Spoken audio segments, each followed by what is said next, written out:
그리고 생태마을에 물건 팔 일이 있으면 거기 가서 그 이쁜 얼굴로 물건을 파는데 참 예쁘더라고. 더욱이 나를 향한 마음은 더 이뻤어. 나를 향한 마음은 더 이뻤어. 근데 그 글라라가, 죽음을 얼마 앞둔 글라라가 그 이쁜 얼굴로 나를 환하게 웃으면서, 신부님 저 이제 죽는 거 하나도 안 무서워요. 그래서 왜요? 그랬더니 저 얼마 전에 죽어봤어요. 죽었는데 끝도 없는 꽃길이 펼쳐져 있더래요. 그러니까 꽃같이 산 여자는 꽃길을 가나 봐. 꽃같이 산 여자는 꽃길을 가나 봐. 저는 확실히 그걸 믿어요. 죽으면 당연히 꽃밭 갈겠지, 당연히. 난 그렇게 믿어요. 근데 여러분들, 이 세상을 진흙탕같이 산 사람은 어디 갈 것 같아요?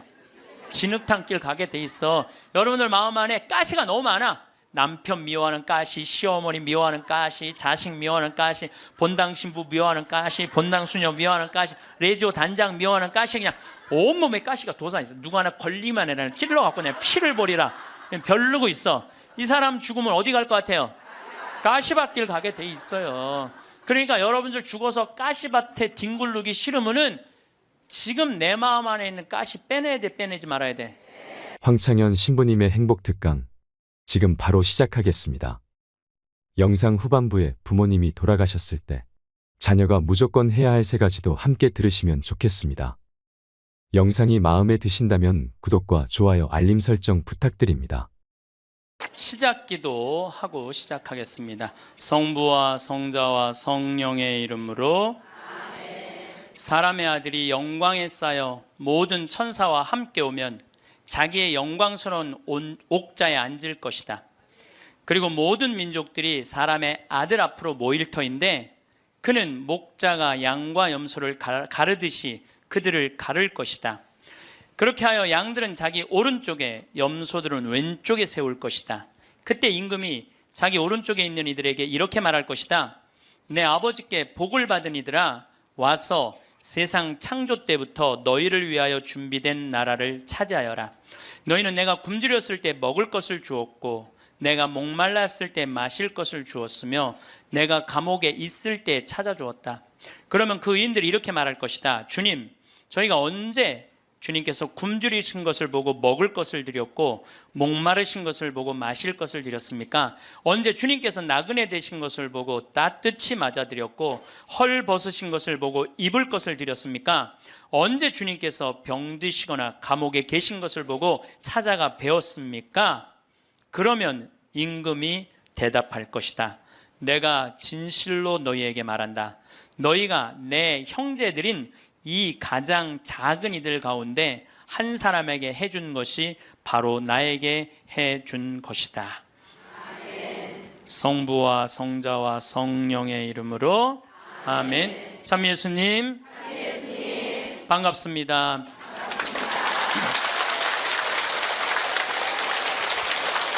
우리는 지금 위령성어를 맞이해서 죽음에 대한 이야기를 심각하게 지금 하고 있습니다.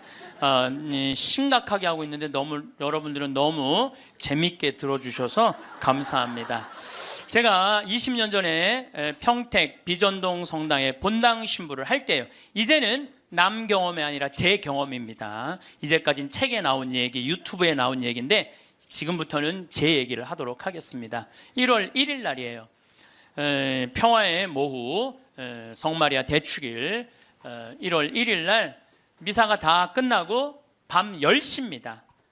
보통 미사 다 끝나고 신부가 자기 소파에 앉을 수 있는 시간이 밤 10시거든요. 밤 10시에 앉아서 음악을 듣고 있는데 그 늦은 밤에 초인종이 울렸어요. 사제관. 그래서 내가 나갔더니 엄마, 아빠, 딸 둘이 절 찾아왔어요. 근데 처음 보는 사람들이에요. 처음 보는 사람들이라 세배를 이 늦은 시간에 1월 1일 날 세배를 왔나?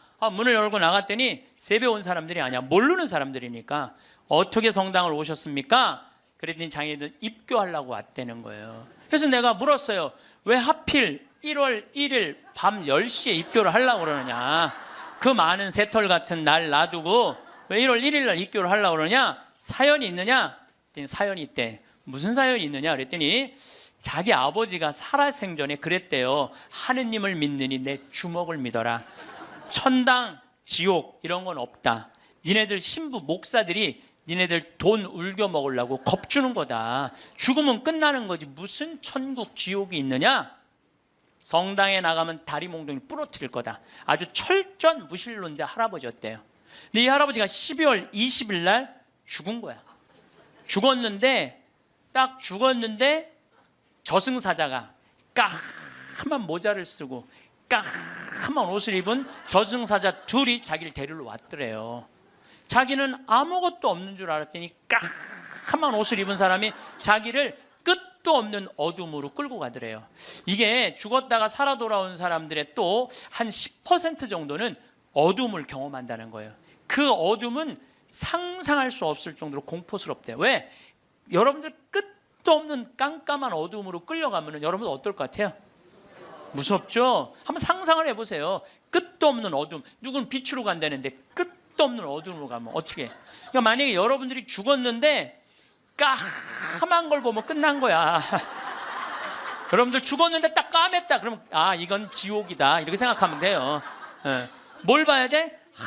하얀 걸 봐야 돼요. 기도해야 돼. 하얀 빛 나는 세상의 빛이라는 하얀 걸 봐야 돼. 어쨌거나 이 할아버지는 끌려가면서 끝도 없는 어둠으로 끌려가면서 이 저승사자들한테 매달렸대요. 나는 살아 돌아가야 된다.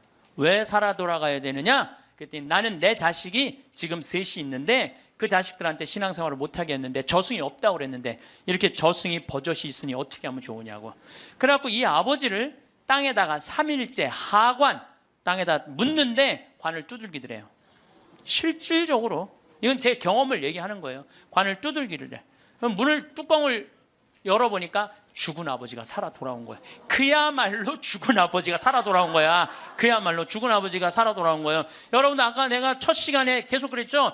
죽은 아버지가 살아 돌아오면 믿을 텐데 그 죽은 아버지가 살아 돌아온 거야. 죽은 아버지가 살아 돌아와서 내가 죽었더니 저승이 있더라. 너희들 신앙생활 해라. 일주일을 살고 이 할아버지가 다시 죽은 거야. 그러니까 2번 초상을 치른 거죠. 2번 초상을 치르고 난 다음에 이 집안은 밤 10시에 날 찾아온 거예요. 그래갖고 우리 교리반에 등록을 해서 열심히 교리를 받고 한 번도 안 빠졌어요. 이 집 식구들은 열심히 교리를 하고 세례를 준 집이 있어요. 여러분들 이 성서에 부자와 나자로 얘기가 나와요. 마리아 마르타 오빠 나자로 말고 거지 나자로 얘기가 나와요. 아시죠? 네, 이 거지는 아무도 먹을 걸 주는 사람이 없었어요. 그래서 너무 배가 고팠어. 그래갖고 사람들이 그 부자네 집에 갖다 놨어. 그래갖고 그 떨어지는 빵부스러기라고 먹으려고 그랬는데 빵부스러기도 둔 사람이 없는 거야. 오히려 내가 얻어먹으려고 그랬더니 개가 와서 내 종기를 핥고 있었어. 나자로 종기를 핥고 있었어. 그래서 나자로도 죽고 그 부자도 죽었어요. 근데 이 부자가 죽어서 어딜 갔느냐? 지옥을 간 거야. 너무 목이 마려운 거야. 근데 이렇게 눈을 들어 하늘을 보니까 그 나자로는 아브라함 할아버지 품에서 너무 행복하게 있는 거야. 그래서 이 부자가 이렇게 말을 건넵니다. 아브라함 할아버지, 저 나자로한테 물을 좀 한 방울만 축셔서 나를 좀 마시게 해주십시오. 갈증스러운 거죠. 이 갈증이 얼마나 고통스럽겠어요. 그랬더니 아브라함 할아버지가 우리 사이에는 가지도 오지도 못하는 구렁텅이가 있어서 우리가 도와줄 수가 없다. 우리는요 지옥에 있는 영혼은 못 도와줘요. 우리 가톨릭 교리로는 연옥에 있는 영혼은 도와줘도 지옥에 있는 영혼은 못 도와줘요. 가지도 오지도 못한다. 그러니까 이 부자가 이런 말을 해요. 그럼 아브라함 할아버지, 저 나자로를 우리 5형제가 있는데 좀 돌려보내갖고 제발 가난한 사람, 불쌍한 사람 도와주고 돈만 알게 하지 말고 가난한 사람, 불쌍한 사람 도와주게 좀 해달라고. 그랬더니 아브라함 할아버지가 이런 말을 해요. 그들에게는 모세와 예언자가 있다. 그랬더니 이 부자가 기가 막힌 얘기를 해요. 모세 예언자 소용없다. 죽은 나자로가 가야 된다. 그 거지 나자로가 가야 된다. 우리들하고 똑같아요. 지금 많은 사람들은 천당이 어딨어? 하느님이 어딨어? 내가 죽은 아버지가 살아 돌아오면 내가 믿을 텐데. 여러분들 죽은 아버지 살아 돌아오면 그 사람들 믿을 것 같아요? 절대 안 믿어요. 이게 신앙이라는 게요, 믿음이라는 게 얼마나 무서우냐면요, 아무리 기적을 보여줘도요 의심 있는 사람은 그 기적 자체도 부정하는 거예요. 그러니까 예수님이 믿음을 그렇게 강조한 거예요. 그러니까 여러분들 믿으셔야 돼. 또 내가 신학생 때 그냥 잊지도 못하는 사건이에요. 우리 2층 집. 그 집도 다 세례받은 집인데 원래는 그 집은 절을 다녔어요. 절을 다녔는데 그분이 당뇨로 15년 동안 알아 누웠어요. 근데 죽기 3일 전에 부인한테 그러더래요. 여보, 수녀님 좀 모시고 오라고. 그랬더니 아내가 그랬대요. 당신 죽을 때가 되니까 스님하고 수녀님을 구분하지 못하느냐고. 당신은 절에 다니기 때문에 스님을 모시고 와야 된다고. 아니라고. 스님, 수녀님을 모시고. 아래층, 그분이 정확하게 얘기하더래. 아래층 신학생 있는 그 성당에 수녀님을 모시고 오라고. 당신 도대체 왜 그러느냐고. 내가 조금 전에 환시를 봤는데 우리 집에 비행기가 한 대 와서 나보러 타라고 그래서 이게 하늘로 당신을 데리고 가는 비행기라고. 타보니까 신부님, 수녀님이 꽉 차 있더래. 그래서 수녀님이 딱 한 자리, 이게 당신 자리라고. 그런데 내가 깨어난 거야, 이 사람이. 근데 내가 어떻게 천주교로 귀의를 하지 않느냐고. 그래갖고 수녀님이 와갖고 교리하고, 이 집은 다 세례를 받았어요. 요즘은 또 나 그런 얘기 참 많이 들어요. 죽을 때 요새는 하느님이 좀 시대가 변해서 데려갈 때 비행기로 데려간대. 비행기로. 그런 얘기 정말 많이 들어요. 비행기로 데려간대. 요새 비행기 타고 가는 사람들 많은가 봐. 하여튼 우리가 죽으면은 영원히 여행을 떠나는 건 확실해요. 제가 7년 전에 우리 생태마을에 암 환자가 많이 살고 있어서, 지금은 이제 암 환자들하고 안 살아요. 암 환자가 많이 살고 있는데 그 중에 글라라라고 있어요. 정말로 예쁘게 생겼어요. 얼굴도 예쁘고 마음도 예쁘고. 우리 생태마을에 그 암이 걸려서 왔는데도 우리 생태마을에 물건 팔 일이 있으면 거기 가서 그 이쁜 얼굴로 물건을 파는데 참 예쁘더라고. 더욱이 나를 향한 마음은 더 이뻤어. 나를 향한 마음은 더 이뻤어. 근데 이 글라라가 폐암이 걸린 거야. 폐암이 걸려서 뼈까지 전이 된 상태에서 우리 집에 왔어요. 뼈까지 전이가 돼갖고 의사 선생님이 6개월밖에 못 산다는 거예요. 6개월. 근데 이 글라라 자매님은 소원이 있는 거야. 아들이 서울신학교 2학년을 마치고 군대에 갔는데 그 아들이 군대 제대하고 학부 3, 4학년을 마치고 대학원에 올라가고 3년을 더해서 신부 될 때까지 살아서 천미사 참여하는 게 소원이야. 천미사. 그러면 그렇게 살려면 7년을 더 살아야 되는데 6개월밖에 못 산다는데. 그래서 우리 황토 집에서 살아보자. 그래갖고 이제 황토 집 25평을 드렸어요. 그 그레고리오 형제님하고 글라라 자매님한테. 근데 기적같이 4년을 더 살았어요. 4년을. 서울대병원에서 당신은 살아있는 기적이라고. 온몸에 암세포가 있는데 이렇게 멀쩡한 거 보면 당신 기적 아니고는 설명이 안 된다고 맨날 의사 선생님이 그랬대요. 드디어 아들은 대학원까지 올라갔어요. 3년만 더 버티면은 드디어 아들 천미사를 볼 수 있는 거야. 그런데 그 더 이상은 못 견디더라고요. 머리까지 암이 전이가 되니까 그 이쁜 얼굴에 눈을 막 떠는데 내 가슴이 떨리는 거야. 왜 그러느냐 하면은 이제 살 날이 얼마 남지 않았구나. 그걸 보니까 너무 가슴이 아프더라고요. 결국은 일산 암센터로 갔어요. 내가 너무너무 사랑하는 가족들이니까 내가 찾아갔죠. 근데 그 글라라가, 죽음을 얼마 앞둔 글라라가 그 이쁜 얼굴로 나를 환하게 웃으면서 신부님 저 이제 죽는 거 하나도 안 무서워요. 그래서 왜요? 그랬더니 저 얼마 전에 죽어봤어요. 죽었는데 끝도 없는 꽃길이 펼쳐져 있더래요. 끝도 없는 꽃길이 펼쳐져 있는데 그러더래요. 이 길이 하느님, 예수님, 성모님 만나러 가는 길이라고. 그러니까 꽃같이 산 여자는 꽃길을 가나 봐. 꽃같이 산 여자는 꽃길을 가나 봐. 저는 확실히 그걸 믿어요. 왜냐하면 저도 강원도 평창에 살면서 마음이 참 좋아요. 생전 사람 미워할 일이 있어야지. 사람을 만나야지 사람을 미워하지. 사람을 만나야지. 거기 일어나 보면 아름다워. 요즘은 또 물안개 피는 계절이거든요. 강에 물안개 피면요 너무 아름다운 거야. 밤하늘의 별도 아름답고 이 단풍도 아름답고 그냥 여기에 감사의 꽃, 찬양의 꽃, 사랑의 꽃이 흘러넘치는데 죽으면 당연히 꽃밭 갈겠지. 당연히. 난 그렇게 믿어요. 끝도 없는 꽃길을 가고. 근데 여러분들 이 세상을 진흙탕같이 산 사람은 어디 갈 것 같아요? 진흙탕 길 가게 돼 있어. 여러분들 마음 안에 가시가 너무 많아. 남편 미워하는 가시, 시어머니 미워하는 가시, 자식 미워하는 가시, 본당 신부 미워하는 가시, 본당 수녀 미워하는 가시, 레지오 단장 미워하는 가시. 그냥 온몸에 가시가 돋아있어. 누구 하나 걸리면 해라 찔러갖고 그냥 피를 버리라 별르고 있어. 이 사람 죽으면 어디 갈 것 같아요? 가시밭길 가게 돼 있어요. 그러니까 여러분들 죽어서 가시밭에 뒹굴르기 싫으면은 지금 내 마음 안에 있는 가시 빼내야 돼, 빼내지 말아야 돼? 누구를 위해서? 그러니까 여러분들 남을 용서하는 게 기분 나쁜 게 아니에요. 남을 용서하는 거는 나를 위해서 용서하는 거야. 그 사람을 위해서 용서하는 게 아니고. 그러니까 다 가시를 빼고 마음 안에 사랑의 꽃, 용서의 꽃, 희생의 꽃, 감사의 꽃, 찬양의 꽃이 있어야 돼. 근데 뭐 여기 많은 교우들 중에 신부님 좀 미워서 죽게 자랑이 아니에요. 그게 나 곧 가시 받길 뒹굴로 준비돼 있어요. 그 얘기하고 똑같은 거예요. 끝도 없는 꽃길이 펼쳐져 있더래요. 너무 행복하더래요. 근데 이 집 첫째 아들이 신학생이고 둘째 아들이 안드레아라는 아이인데 그 딸이 또 하나 있어요. 근데 이 둘째가 너무너무 괜찮은 애야. 엄마 아빠는 우리 생태마을에 와서 4년을 살았지. 이 형은 신학교 들어가 있지. 여동생 밥을 고등학생, 수험생 얘가 다 해주는 거야. 대학생이 자기 대학 다니면서. 또 내가 서울교구 서울 이 강남에 사는데 서울 금본당에 강의 오고 물건 팔러 오면은 또 신부님 오신다고 그 젊은 남자아이가 와서 물건 다 파는 거야. 그리고 야 밥 사줄게 그러니 신부님 동생 밥 해줘야 돼. 그리고 얼마나 괜찮은 애예요. 근데 얘가 군대 가서 뭘 배웠냐면 심폐소생술을 배워둔 거야. 엄마가 이제 자다가 죽은 거야. 자다가 죽어서 이제 남편도 엄마 이제 죽었다 다 포기를 했는데 얘는 포기를 안 한 거야. 심폐소생. 엄마는 꽃길을 가고 있는데 이놈은 죽지 말라고 심폐소생술 한 거야. 살려낸 거야. 살려냈어요. 네.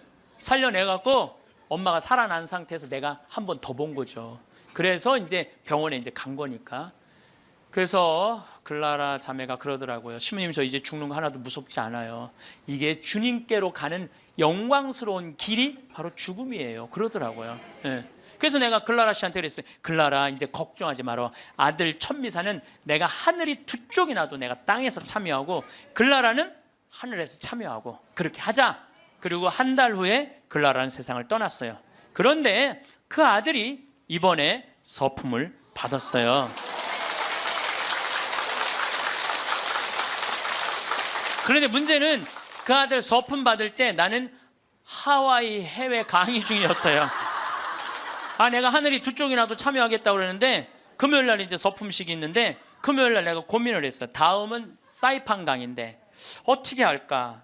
이게 내가 약속을 하긴 해야 되는데 하늘이 두 쪽이나도 내가 참여하겠다면 분명히 하늘에서 지켜볼 텐데 내가 하늘을 안 믿으면은 내가 그냥 껴먹을 약속을 껴먹어도 되는데 분명히 하늘나라에서 지켜볼 텐데 그 이쁜 글라라가 볼 텐데 그래서 내가 사이판 강의 옆에 한 2-3시간 가면 그걸 포기를 하고 다시 새벽에 한국에 들어왔어요. 새벽에 한국에 들어와서 평창에 들어갔다가 다시 새벽에 주일날 가서 천미사를 참여를 했어요. 천미사를 참여를 했는데 어쩜 그렇게 아들도 잘나놨는지 엄마가 이쁘니까 아들도 그렇게 잘났더라고요. 미사를 봉헌하는데 너무 잘하는 거야. 정말 첫 미사 엄마를 위해서 난 봉헌하는 것 같더라고 느낌이. 그래서 뭐 나는 수원교구 신부니까 뭐 우리 서울교구 교우들 있고 신부님들 와 있는데 뭐 나는 뭐 잘 알지도 못하니까 하늘에다 대고 얘기했어요. 글라라 아들 정말로 잘나서 하느님한테 정말 잘 봉헌했다. 어쩜 저렇게 미사를 잘 봉헌하고 말도 나보다 어쩜 더 잘해. 내가 계속 글라라고 얘기했어요. 나 이제 천미사 참여했다. 나 약속 지켰다. 그리고 다음 날 내가 사이판으로 다시 갔어요. 근데 그 안드레아라는 동생이 미국 유학 중인데 형 서품식이니까 들어왔어. 내 사이판 갔다가 다시 만났어요. 내가 안드레한테 물어봤어요. 내가 너 요즘 네 강의를 한다. 네가 엄마 살려낸 강의 하는데 너 엄마 정말 살려낸 거 맞냐? 이렇게 자기가 정말 살려낸 거 맞다는 거예요. 우리가 죽는 걸로 끝나는 게 아니에요. 하늘나라로 꽃길로 여행을 떠나는 거예요. 여러분들 이제 죽는 거 싫어요? 좋아요? 이제 진짜 좋아요? 좋아해야 돼. 우리 그리스도인이 죽는 걸 싫어하면 안 돼. 그래도 죽는 게 싫어. 그래도 살아있는 게 나아. 왜 여러분들 죽는 게 싫은 줄 아세요? 생이별 때문에 그래요. 첫 번째 죽는 게 싫은 건 두려움. 죽음 이후에 어떤 세상이 펼쳐질지 희미하게 아니까. 사도 바오로 말대로 희미하게 아니까 그리고 내가 천당을 갈지 연옥을 갈지 진옥을 갈지 나는 모르잖아. 그러니까 죽는 게 두려워. 두 번째 죽는 게 두려운 이유는 생이별 때문에 그래요. 죽음은 더 이상 사랑하는 남편 볼 수 없잖아. 죽으면 더 이상 사랑하는 아내 볼 수 없고 아무리 천당을 간다고 해도 이별 아니에요. 사랑하는 자식 볼 수 없고 사랑하는 부모 볼 수 없는 거예요. 지난 봄에 내 친한 동창 신부 아버지가 돌아가셨어요. 근데 나는 그 신부하고도 친하지만 그 아버지하고도 참 친했어요. 그 아버지가 얼마나 나를 좋아했느냐면은 안중분인데 요맘때만 되면 쌀을 쪄서 햅쌀을 갖고 평창까지 갖고 오시는 거예요. 그래갖고 신부님이 새쌀, 햅쌀 먹으라고. 그렇게 친했던 아버지가 나하고 또 똑같이 위암도 같이 걸렸어. 그 같은 시기에. 근데 그분은 3기, 나는 1기. 그래서 나는 뭐 아무 문제가 없었는데 3기인데 안 되겠더라고요. 그래서 이제 84살에 돌아가신 거, 이번 봄에. 근데 이렇게 이제 관에 누워 계신 걸 보니까 우리 아버지도 84살이거든요. 아버지도 84살이니까 우리 아버지도 이제 세상을 떠날 날이 얼마 남지 않았구나, 이런 생각이 드는 거예요. 나도 아버지하고 이별할 날이 얼마 남지 않았다는 생각을 하니까 갑자기 슬프더라고. 이별을 해야 된다는 생각에. 내가 아버지를 정말 좋아하거든요. 참 잘생겼어요, 우리 아버지. 잘생겼거든요, 아버지가. 참 잘생겼어요. 그리고 아주 선비 같고 보면 아주 기분이 좋아요. 근데 이 좋은 아버지하고 이별해야 된다니까 슬프더라고. 그래서 내가 그때부터 나하고 약속한 게 있어. 한 달에 한 번 아버지하고 반드시 밥을 먹으리라. 그래서 아무리 바빠도 수원 근처에 강의 가면은 전화를 해갖고 아버지하고 밥을 먹어요. 그래서 내가 아버지 보면서 이제 그 얘기는 안 하죠. 아버지 죽을 날이 얼마 남지 않아서 밥 먹는다, 그 얘기는 내가 안 해요. 아버지 죽을 날이 얼마 남지 않아서 밥 먹는다, 그런 얘기는 안 해도 이렇게 보면서 내가 이 아버지랑 자주 밥 먹어야지. 앞으로 봄은 얼마나 보나. 1년에 그래봤자 12번밖에 더 먹어요. 여러분 그렇지 않아요? 늙으신 부모님들. 내가 기껏 봐야 얼마나 보겠어. 20년밖에 더 보겠어, 아버지? 그러다 아버지가 100살에 돌아가셨어. 그러면 난 슬프지 않을 거라는 거예요. 그때는 떠나보낼 수 있어요. 살 만큼 살면 떠나보낼 수 있어요. 이번에 그 성심원이라는 보육시설이 있어요, 우리 수지에. 근데 거기에 상설자 수녀님이 김마리아 막달레나라는 수녀님인데 99살에 돌아가셨어요. 99살에. 며칠 전에 우리가 장례미사 갔는데 수녀님이 평생 1400명의 아이들을 길러낸 거야. 그 수녀님이 1400명을 길러내고 신부를 그 보육시설에서 5명을 만들어냈어. 신부를. 그 수녀님이 최대의 업적인 것 같아, 내가 보기에는. 그리고 그 수녀님은 나이를 먹으면 먹을수록 이쁜 얼굴이었어요. 참 예뻤어요. 그 수녀님 아는 분들은 제가 무슨 말 하는 줄 알아. 근데 99살에 우리가 돌아가시기 전에 백수미사도 해드렸거든. 백수미사도 해드리고. 근데 이제 이렇게 수녀님 누워 계신 걸 보면서 참 멋있게 살다 가니까 하나도 안 슬픈 거예요. 하느님한테 갔구나, 이런 생각을 하니까. 사람은 그렇게 가야 돼요. 우리 아버지가 100살까지 살다가 행복하게 하면 난 행복하게 떠나보낼 수 있다, 이거 아버지. 떠나보낼 수 있어요. 그런데 이번에 세월호에서 죽은 애들, 피지도 못한 꽃이 죽으면 가슴이 아파요, 안 아파요? 얘네들 때문에 왜 아픈지 알아요, 여러분들? 얘네들 엄마들 생각을 해봐. 밥 한 번 더 차려주고 싶고, 한 번 더 쓰다듬어 주고 싶고, 장가도 보내고 싶고, 시집도 보내고 싶고, 쑥쑥 자라고 웃는 모습 하나만 봐도 너무 예쁘고 좋은데 이젠 더 이상 아무리 밥을 차려주고 싶어도 차려줄 수도 없고, 아무리 같이 손잡고 여행을 가고 싶어도 갈 수가 없는 거예요. 내가 아무리 세월호에서 죽은 아이들 천당 접수했다고 이야기한들 이 엄마들한테 위로가 될까요? 이별이 그래서 슬픈 거예요. 사랑을 마저 하지 못했기 때문에. 여러분들 사랑 마저, 이제 좀 사랑 좀 하려고 그랬는데 죽으면 아파요, 안 아파요? 그래서 저는 사랑도 나중에 하지 말아라. 사랑도 언제 해라? 지금 해라. 죽고 난 다음에 울며 불며 통곡하지 말고. 여러분들 주위에 있는 사람들 어떻게 다 소중한 사람들이에요. 지금 사랑해야 돼. 나중에 사랑. 그 어떤 아버지가 단식하고 막 그러면서 그 아이한테 해주지 못한 게 너무 가슴 아프다고 그러잖아요. 죽고 난 다음에 후회하지 말라는 거예요. 옆에 지금 얼마나 소중한 사람들이 있는데 그 소중한 사람들한테 함부로 대하냐, 이거예요. 내가 본당 신부할 때도 60살 먹은 엄마가 죽었어. 40살 된 놈이 와갖고 울며 불며, 생전 찾아오지도 않던 놈, 뭐 4년 5년 한 번도 안 찾아온 놈이 울며 불며 이런 말해요. 왜 죽느냐고. 조금만 더 살면 내가 효도할 텐데. 그 자식은요, 엄마 80에 죽어도 그때 와서 뭐라 그래? 왜 벌써 죽느냐? 좀만 살아도 내가 효도할 텐데. 지금 효도하지 못하는 자식은요, 나중에 절대 효도 못합니다. 여기 지금 60, 70 되신 분들, 지금 40, 50 된 자식들 나중에 효도할 것 같아요? 점점 못합니다. 지금 못하는 자식은 나중에도 못하는 거예요. 그러니까 여기 지금 40, 50 되신 분들, 30 되신 분들, 내가 부모님한테 나중에 효도해야지. 어린 반푼어치도 없어요.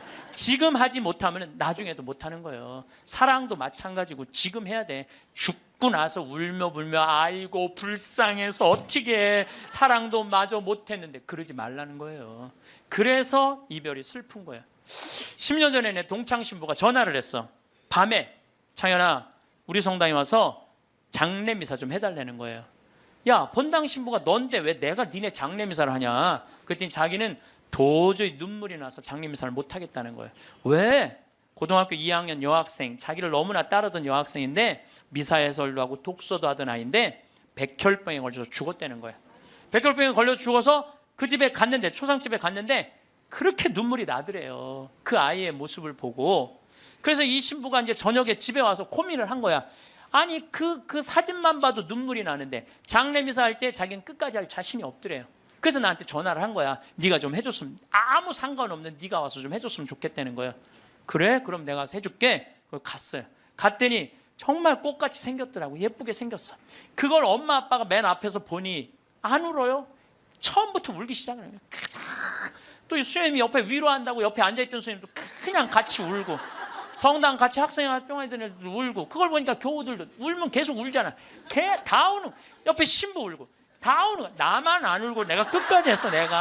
나만 안 울고. 이 피지 못한 꽃이 죽을 때 우리는요 슬픈 거예요. 나는 이번에 그 유병원 씨가 처음에 내가 한 100억 정도 해갖고 보상해 주겠다. 나는 그 말이 얼마나 화가 나는지 몰라요. 왜냐하면요 거기 죽은 아이 중에 2명은 예비 신학생이야. 신학교 가려고 그랬던 애들이 우리 교회 안에도 있었어요. 그리고 거기 보니까 그림 잘 그리는 애들도 있고, 거기에 무한한 가능성, 돈으로 따질 수가 없는 거예요. 돈으로 따질 수 없는 꽃을 꺾은 거야. 그럼 책임을 지고 죽어야지. 그게 뭐야? 도망 다니다가 이것도 아니고 저것도 아니고 산 것도 아니고 죽은 것도 아니고. 이 정말로 화가 나요. 화가 나. 그걸 보면은요 얼마나 소중한 아이들인데 우리들이, 이 어른들이 걔네들 앞에 창피한 거예요. 지금 어른들이 그 아이들한테 창피한 거예요. 이거 나는 그때 물론 그 유병원 씨도 나쁘다고 생각하지만 나도 반성 많이 했어요. 난 도대체 뭘 교우들한테 가르친 거야. 내가 못 살았기 때문에 저 아이들이 죽었지 않았나 이런 생각 들더라니까요. 우리 모두의 잘못이죠. 피지 못한 꽃. 그리고 또 장례미사 할 때 언제 이 아프냐 하면은 30살, 40살 된 엄마가 폐암, 위암, 유방암 걸려갖고 3살, 5살, 8살짜리 낳아놓고 애들이 소복 입고 앉아있는 거 쳐다보고 있으면요 가슴이 아파요. 이 엄마는 뭘 못한 거야? 도리를 못한 거야. 부모로서의 도리를 해야 되는데 부모로서 도리를 못한 거야. 부모로서 애들은 적어도 시집장가 보내고 죽어야 될 거 아니야. 근데 그냥 중간에 그냥 그렇게 병으로 죽으면 걔네들은 어떻게 하라고. 여러분들 막내까지 다 시집장가 보냈어. 마지막 신혼여행 떠나보내고 손님 다 보내고 부부가 저녁에 이렇게 차 한잔 마시면서 뭐라 그래요? 여보 우리 이제 죽어도 여한이 없다. 그러죠? 죽어도 여한이 없다. 할 도리 다 했으니까 사람은 세상에 살면서 사랑도 원도도 없이 해야 되고 도리도 해야 돼. 도리도. 또 60살 먹은 아줌마가 시집을 왔더니 남편이 노름하고 빚을 잔뜩 져놨어. 그래갖고 그 빚 갚는다고 토요일날 일요일날 놀아봤던 적이 없어. 뼈가 빠지게 일을 했어. 자식들 교육시킨다고 그 잘난 옷 한 번 백화점에서 사 입어봤던 적이 없어. 맨날 10,000원짜리 2,000원짜리 길에서 사 입었어. 친구들 뭐 무슨 유럽 여행 가느니 동남아 여행 가느니 그래도 니네들이나 갔다 오라 그러고 그 돈 가지고 빚 다 갚았어. 그 60살이 돼서 빚도 다 갚고 자식도 다 키워놨어. 돈도 어느 정도 생겼어. 그래갖고 나도 이제 남들처럼 한번 호강 한번 해봐야지. 그래갖고 이제 나가서 외식 한번 하면 먹으면 속이 미식거리네. 미식거리더니 급기야는 뒷목이 땡기는 거야. 그래서 이상하다. 소화제 먹어도 안 되니까 병원에 가보니까 위암 말기라는 거야. 그럼 여러분들 위암 말기 환자들이 뒷목이 땡겨요. 이상하게. 3개월밖에 당신 못 산다고. 그러면 이 60 먹은 아줌마 죽어요 못 죽어요?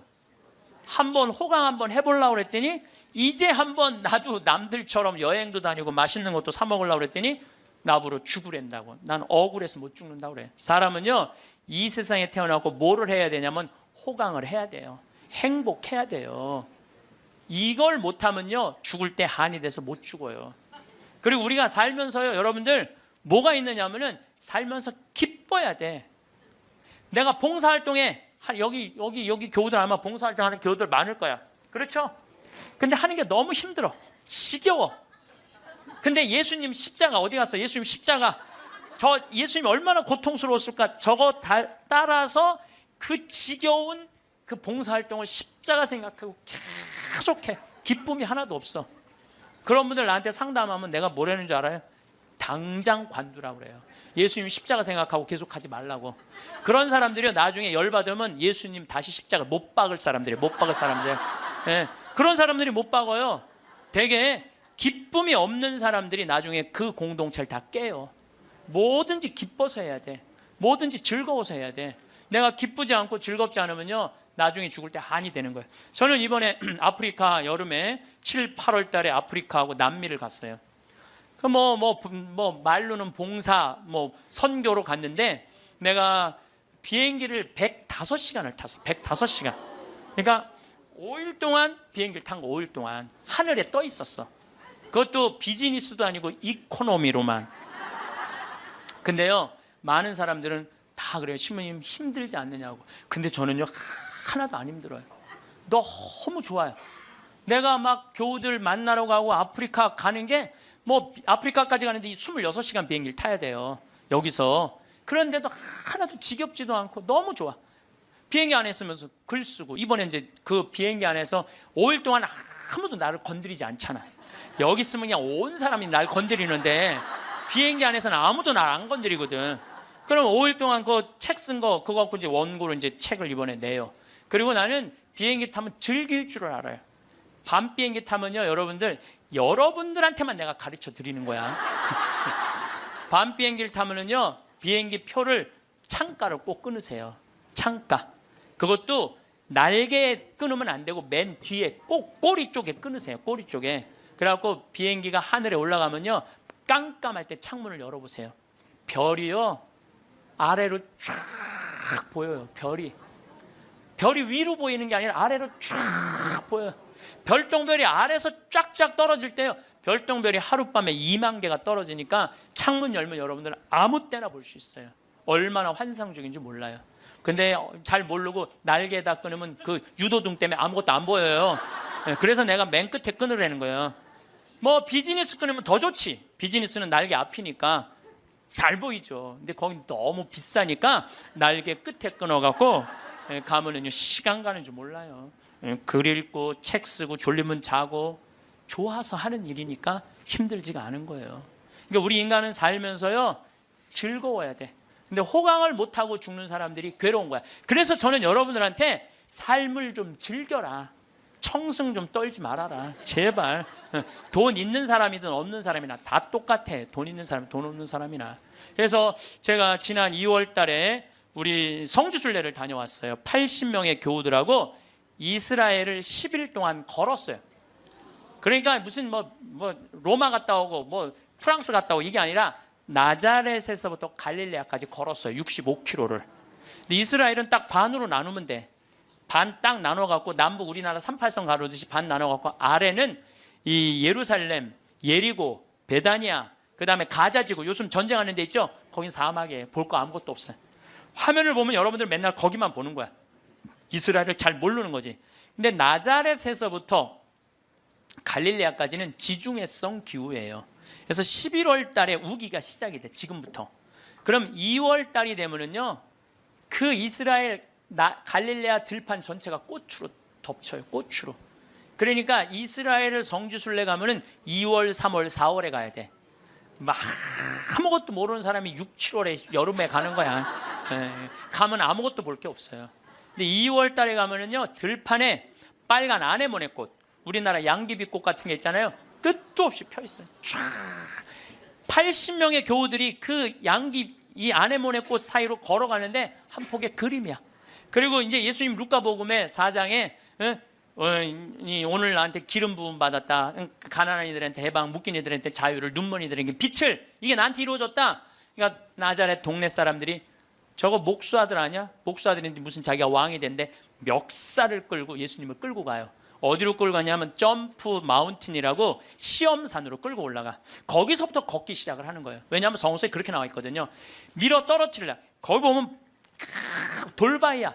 밀어 떨어뜨리면 예수님은 뼈도 못 추려. 그 이스라엘 평화 밑으로 극절벽이야. 거기서 그들을 뿌리치고 예수님은 복음을 선포하러 제자들과 함께 갈릴레아로 떠나셨다. 거기서 그걸 읽고 우리도 떠나는 거예요. 80명이.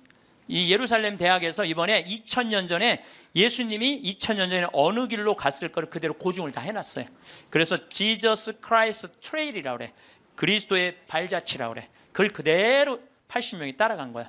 그러니까 과부의 아들 살린 나인이라는 동네도 들르고, 그 다음에 예수님 거룩한 변모한 다볼산도 가고, 그 다음에 가나의 혼인잔치도 가고, 예수님 맨날 먹을 거 사러 가면 세폴이라는 동네도 가고, 그 다음에 이제 히틴의 뿌리라고 밀밭. 여러분들 이스라엘은요 식량 자급률이 100%예요. 밀밭이요 끝도 없어요. 우리가 이스라엘 잘 모르는 게 너무 많아. 맨날 비행기 타고 버스 타고 다녀서 몰라. 걸어 다녀 보면요 밀밭이 끝도 없어. 그리고 양쪽에는 노란 겨자꽃이 65km 내내 펴 있는 거예요. 노란 겨자꽃이. 겨자가 왜 노래인 줄 알아요? 꽃이 노래서 겨자가 노래인 거예요. 네, 꽃이 노래서. 네, 그걸 열어보면은 노래요. 실질적으로. 네, 겨자를 이렇게 밀어보면은 그러니까 65km 내내 가는 내내 예수님하고 제자들이 본 거라고는 겨자꽃밖에 본 게 없는 거야. 그래서 예수님 말만 하려고 그러면 겨자꽃이 보이니까 저거 봐라. 겨자씨 하나만한 믿음만 있어도 돌 모아가 나면 산에 있는 거 바다에 심겨질 것이다.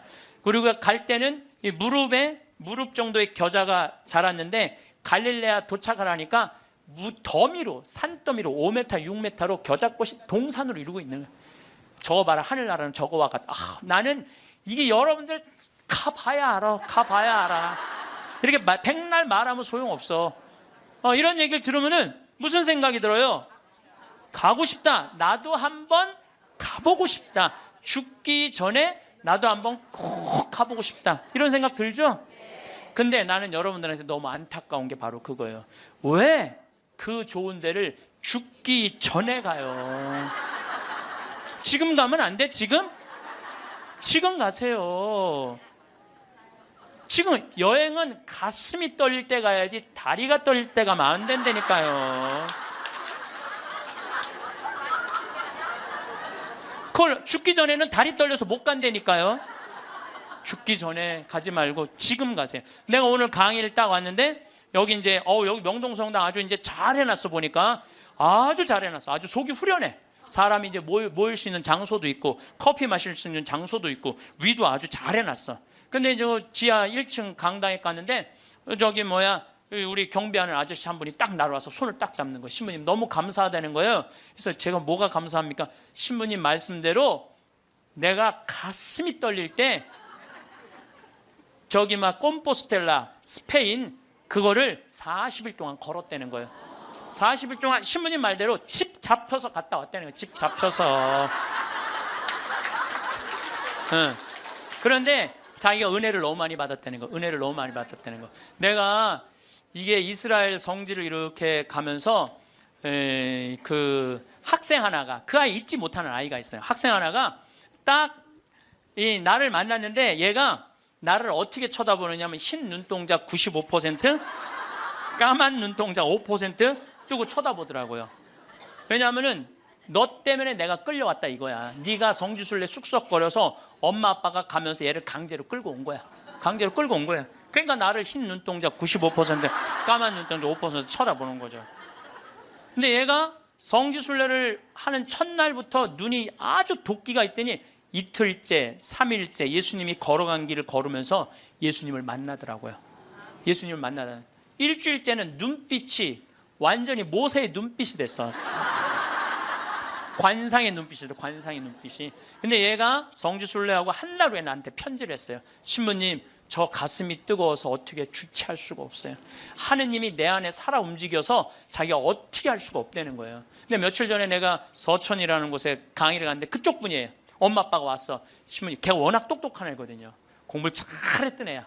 근데 화학과를 갔는데 자기는 길을 못 찾아갖고 공부하는 게 싫다는 거야. 근데 얘가 지금 학교를 관두고 의대 공부를 한다는 거예요.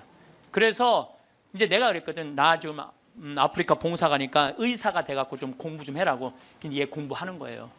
이게요, 사람이요, 성지를 한번 갔다 오면요, 죽으면은 제일 좋은 건 죽으면 인생이 바뀌어. 죽어봐야 철이 드는데 죽는 건 좀 어려우니까 어떻게? 성지를 갔다 오는 게 좋아. 그러니까 여러분들 죽기 전에 가지 말고 언제가? 지금 가세요. 무슨 돈으로? 집 잡혀서 가라. 집 잡혀서. 집 잡혀서 가라. 여러분들 집 갖고 갈 거예요? 집 두고 갈 거예요. 두고 갈 집을 그렇게 벌벌벌 떨면서 이러지도 못하고 저러지도 못하는 분들 보면 너무 가슴이 아파요. 여러분들 이건희 회장님이요, 재산이 12조 5,900억이래. 12조 5,900억. 나는 12조도 필요 없어. 12조 뭐하러 필요해? 5천억도 난 필요 없어요. 그 끄트머리 900억만 있어도 좋겠어. 나 끄트머리 900억만 있어도 좋겠어. 그런데 그 900억도 필요 없어요. 쓰러져 누우면요, 아무 의미가 없는 거예요. 돈이 아무리 많으면 뭐예요. 벤자민 플랭클린이라고 미국 독립선언서 쓴 사람이 이런 말을 해요. 재산을 잃으면 조금 잃은 거고, 명예를 잃으면 반을 잃은 거고, 건강을 잃으면 다 잃은 거다. 아파갖고 누우면요, 아무리 돈이 많아도 소용없는 거예요. 물론 나는 이건희 회장님이 빨리 완쾌되길 바라요. 왜냐하면 누가 뭐라 그래도 한국의 제1의 기업을 세계에 내놓은 사람이에요. 그러니까 난 회복되길 바라요, 빨리. 그리고 회복돼서 제발 하늘나라 올라와. 다 이제 그런 사람들이 하늘나라 경험 많이 하잖아요. 하늘나라 이제 갔다 온 경험을 가지고 12조 5,900억을 다 나눠줬으면 좋겠어. 다 나눠줬으면. 살아 돌아와서.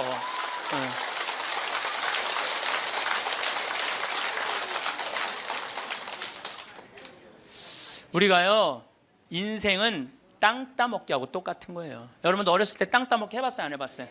해봤죠? 땅 따먹기. 동그라미 운동장 그리고 이렇게 신발 이렇게 돌려갖고 10원짜리로 3번 튀겨갖고 들어오면 내 땅, 못 들어오면 내 땅 아니고 막 그러다가 점점 땅이 좁아지는데 금이 닿으면 닿니 안 닿니 머리끄댕이고 막 싸우고 그러잖아요. 해가 뉘엿뉘엿질 때 엄마가 데리러 나와요. 철수야, 영희야, 너 해졌다. 밥 먹으러 가자.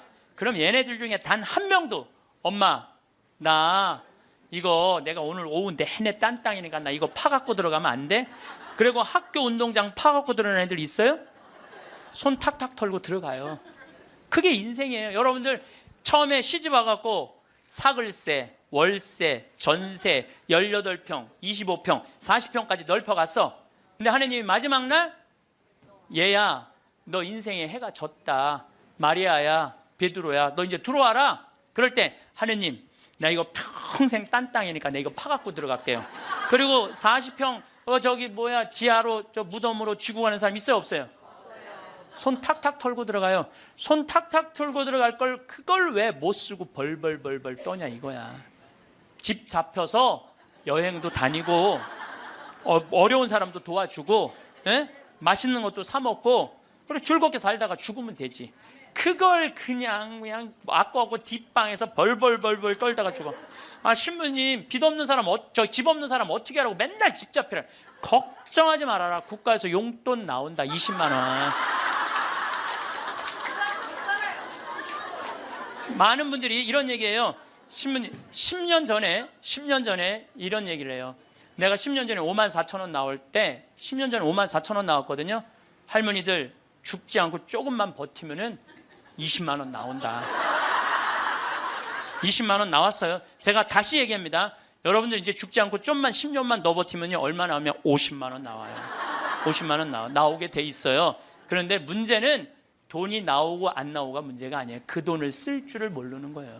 나와도 그 돈 쓸 줄 모르고 벌벌벌벌 떨다가 자식 그거 모아갖고 뒷바라지 해주는 할머니들 많아요. 그리고 또 어떻게? 버림받고. 그런 할머니들 대한민국에 수도 없이 많아요. 그리고 인생 가슴 치면서 죽을 때 내가 왜 그렇게 살았을까? 후회하는 할머니들 많아요. 그래서 죽을 때는 여러분들 3가지 갖고 가는 거예요. 추억 갖고 가는 거예요. 내가 인생을 어떻게 살았구나. 그 다음에 죽을 때 뭐 갖고 가? 선행 갖고 가는 거. 선행. 내가 살아서 불쌍한 사람 도와준 거. 그리고 죽을 때 뭐 갖고 가냐? 믿음 갖고 가는 거. 믿음. 이 세 가지가 없는 사람은요, 무슨 노잣돈, 무슨 신발 세 켤레, 밥 세 그릇을 갖고 가는 게 아니야. 추억이 없는 사람은 죽을 때 억울해서 못 죽어요. 선행이 없는 사람 죽을 때 불안해서 못 가요. 믿음이 없는 사람 그야말로 노잣돈이 없어서 못 떠나는 거예요. 이 얘기는 내가 다음 시간에 이 얘기는 하도록 하겠습니다. 마침 기도 바치겠습니다.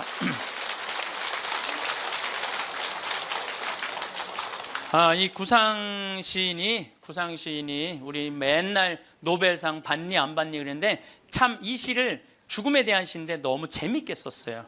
그래서 여러분들 기도하면서 한번 들어보시면 좋겠어요. 성부와 성자와 성령의 이름으로 아멘. 흰 혼이불에 덮여 엠브론스에 실려간다. 밤하늘이 거꾸로 발밑에 들이우며 죽음의 아슬한 수렁을 짓는다. 이채로 굳어 뻗어진 내 송장과 사그라져 앙상한 내 해골이 떠오른다. 돌이켜 보아야 차고 투성이 한평생 영원한 동산에다 꽃 피울 사랑커녕 땀과 눈물의 새싹도 못 지녔다. 이제 허둥대자 부질없는 노릇이지. 아버지, 저의 영혼을 당신 손에 맡기나이다. 신용만 했지 옳게 섬기지 못한 그분의 최후 말씀을 부지중 외우면서 나는 모든 상념에서 벗어난다. 또 숨이 차온다. 하느님 아버지, 저희들이 당신 아들이 죽음을 통해서 열어놓은 하늘나라를 가기 위하여 이 자리에 모였습니다. 당신은 사랑이 많으시기에 당신 아들을 이 세상에 내어 놓으실 정도로 우리를 사랑하셨기에 우리들은 당신의 자비를 믿나이다. 우리가 인간으로 살아가면서 나약한 점, 부족한 점, 그래서 쓰러질 때도 참 많습니다.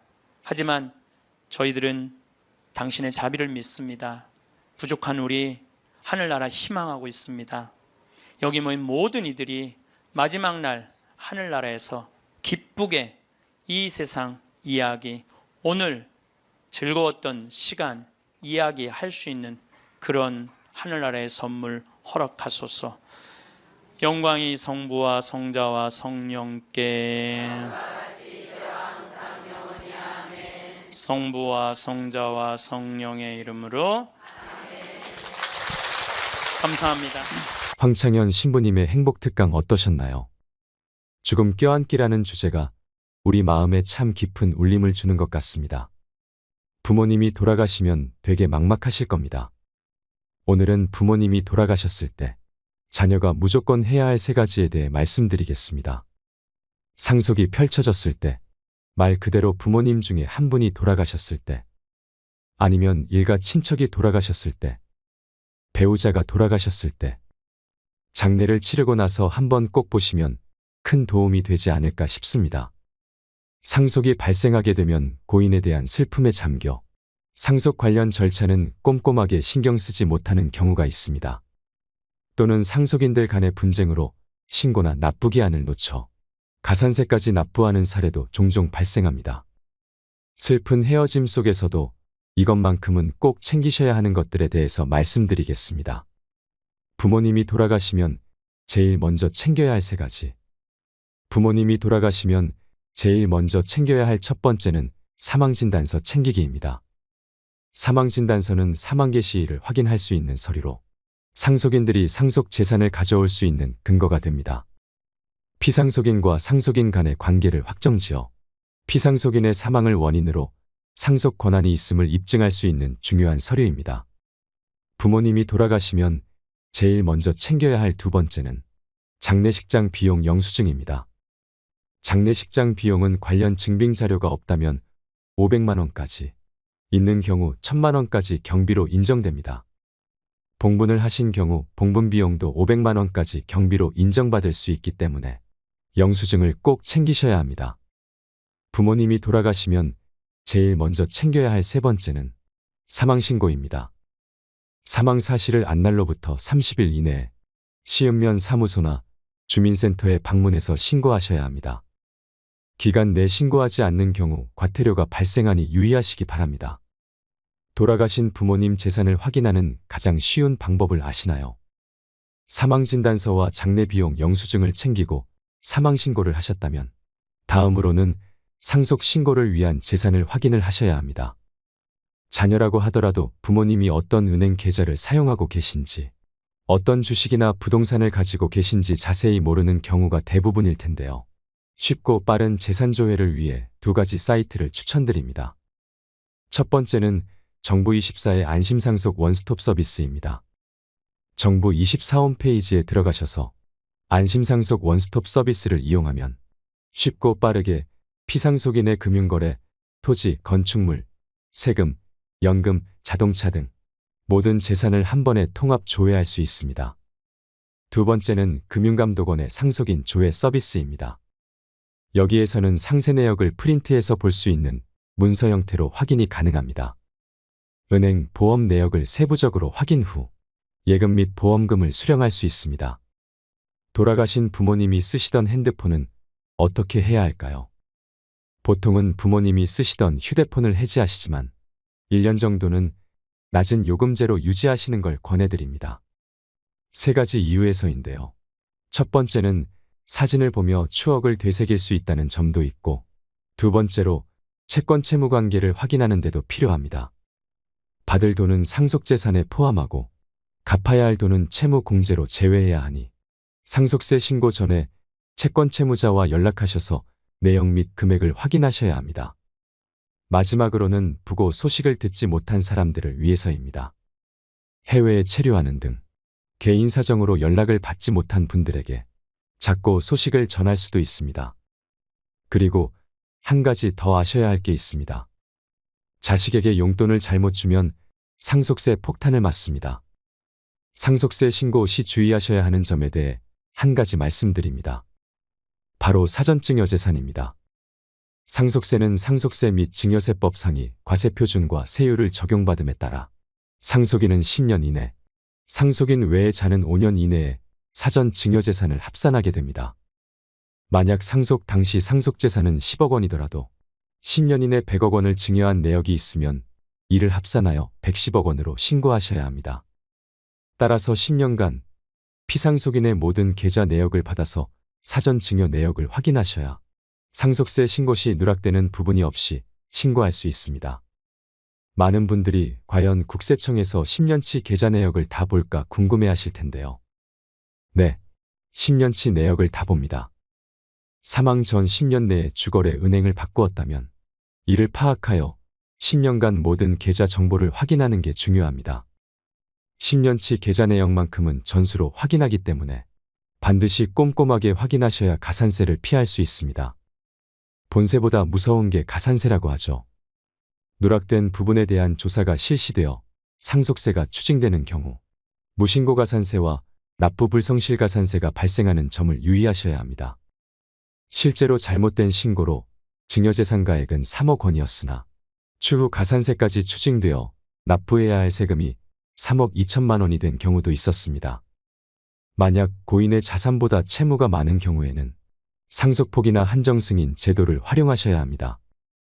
상속포기는 피상속인의 자산과 채무 일체를 포기하는 것이고, 한정승인은 채무액까지만 자산을 승계하는 것을 말합니다. 고인의 자산과 채무 내역을 최대한 빨리 파악하셔서 과도한 채무 승계로 인한 피해가 없도록 하셔야 합니다. 마지막으로 부모님이 돌아가시면 6개월 내에 꼭 해야 하는 것에 대해 말씀드리겠습니다. 첫 번째는 부동산 감정평가입니다. 보통은 시가라고 하는 유사매매 사례 가격으로 부동산 평가를 합니다. 이는 같은 단지 내에 같은 면적 또는 5% 이내 면적의 물건, 공동주택 가격의 5% 이내의 부동산이 상속 개시일 전후 6개월 내에 팔린 가격을 말합니다. 다만 부동산 시장이 급락하는 상황에서는 부동산 감정평가를 받으시는 걸 추천드립니다. 부동산 감정평가를 받아 줄어든 평가액으로 상속세를 신고한다면 상속세 부담을 줄일 수 있습니다. 다만 추후 해당 자산 매도 시에는 해당 감정가가 취득가가 되기 때문에 미래의 양도소득세는 늘어날 수 있습니다. 반드시 줄어드는 상속세와 늘어나는 미래의 양도소득세를 비교하셔서 전략적으로 선택하셔야 합니다. 두 번째로 상속세뿐만 아니라 취득세, 종합소득세 등 각종 세금을 기한 내 신고하셔야 합니다. 간혹 상속인들 간의 분쟁으로 상속재산에 대한 소유권이 명확하게 정해지지 않은 경우에도 기한은 꼭 지키셔야 합니다. 그렇다면 세금은 누가 어떻게 낼 것이냐 고민이 많으시죠? 이때는 피상속인 계좌를 공동계좌로 만들 것을 추천드립니다. 우선 세금은 기한 내 납부하신 후에 상속인들 간 조율하시는 것이 현명합니다. 만약 고인이 사업자였다면 종합소득세 신고도 6개월 내에 해야 합니다. 흔히들 다음연도 5월까지라고 알고 계시는데 사망이 발생한 경우는 예외적으로 6개월 이내에 신고해야 합니다. 최대한 빨리 진행하셔야 신고 및 납부 지연으로 인한 불이익을 피하실 수 있습니다. 우리 주변에 사랑하는 이가 떠나면 헛헛한 마음을 추스르기 힘들겠지만 또 누군가는 장례 후 절차를 진행해야 하지요. 주위의 소중한 분들께 이 영상을 공유해 주세요. 언젠가 필요한 순간에 도움이 되었으면 좋겠습니다. 오늘도 함께 해주셔서 감사드립니다. 이상으로 책틀맨이었습니다. 지혜를 쌓는 당신의 오늘이 아름답습니다. 더 좋은 영상으로 찾아뵙겠습니다.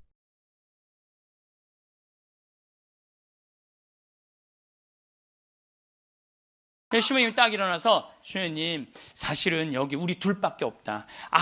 아무도 우리 둘이 있는 거 모른다. 그러니까 수녀님 우리 부부처럼 오늘 밤을 좀 지내자. 그랬더니 수녀님 아우 좋아요. 그랬어요. 수녀님이 아우 좋아요. 그래 아유 좋아요. 그래서 내가 또 뻥이 또 엄청나게 세요. 내가 신학교 다닐 때 내 뻥이 저 별명이 뭐냐면 황뻥이었어. 황뻥. 여러분들 요즘 나이 계산하는 법 새로 나온 거 아시죠? 내 나이에 0.7년을 곱하면 그게 본 나이예요. 그러니까 지금 70살은 77이 49, 49살이에요. 49살. 49살이라니까 70살들은 70살이에요? 잠깐 일어나 보세요. 미안하지만 일어나 보세요. 아니 괜찮아. 누가 70살이라고 그래? 49살이지. 49살이에요. 49살. 우리는 어렸을 때 길에 나가보면요 애들이 바글바글했어요. 구슬치기, 딱지치기, 담방구, 자치기. 낮에만 그렇게 돌아다녀서 밤에 깡통 돌리게 해보면 온 놈들이 다 깡통 돌리고 다녔어요. 근데 요즘 길에 나가면 애들 하나도 없어요. 어딜 돌아다니는지. 누구만 할머니, 할아버지들만. 할머니가 길에 꽉 찼어. 또 할머니들이 어서 유모차 유모차를 밀고 온 세상을 다 다녀. 유모차를 밀고 온 세상을 다 다녀.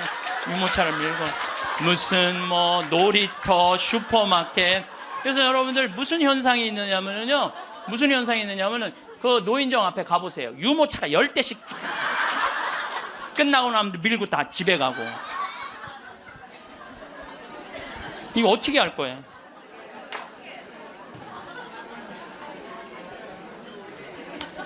여러분들 애들 다 떠나고 남편하고 있으면 깨가 쏟아질 것 같아요? 깨 안 쏟아져요. 신혼 때나 깨가 쏟아지는 거지. 소파 앉아 이렇게 했는데 남편이 지나가면은 투명 인간이 지나가나 보다.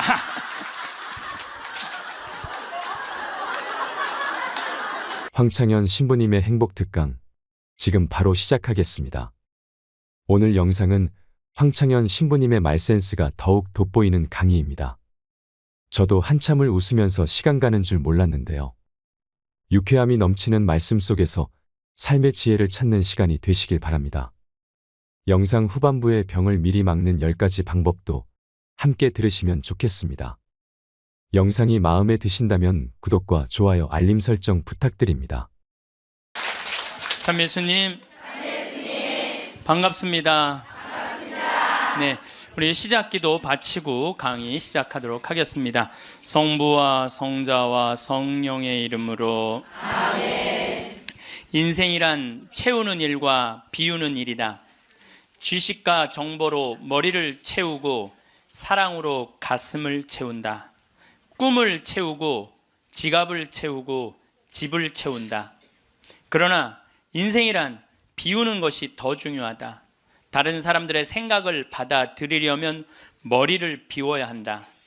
욕심이 지나치지 않으려면 마음을 비워야 하고 다른 사람에게 베풀려면 지갑을 비워야 한다. 잘 비우는 사람만이 잘 채울 수 있고 기쁨과 보람으로 가득 찬 인생을 살아갈 수 있다. 아멘. 영광이 성부와 성자와 성령께 성부와 성자와 성령의 이름으로 아멘. 예, 제가 작년에 아프리카 잠비아 무프리나라는 지역을 다녀왔습니다. 이곳은 인구가 15,000명인데 에이즈 환자가 1,600명이에요. 여러분들 요새 에볼라 그러는데 에볼라는 뭐 많이 걸려야 지금 한 10만 명 걸리는데 전 세계 에이즈 환자가 몇 명이냐면 3,500만 명이에요. 물론 이제 에이즈는 어느 정도 정복했다고 보는데 어쨌든 아프리카는 아직도 에이즈 환자가 굉장히 많아요.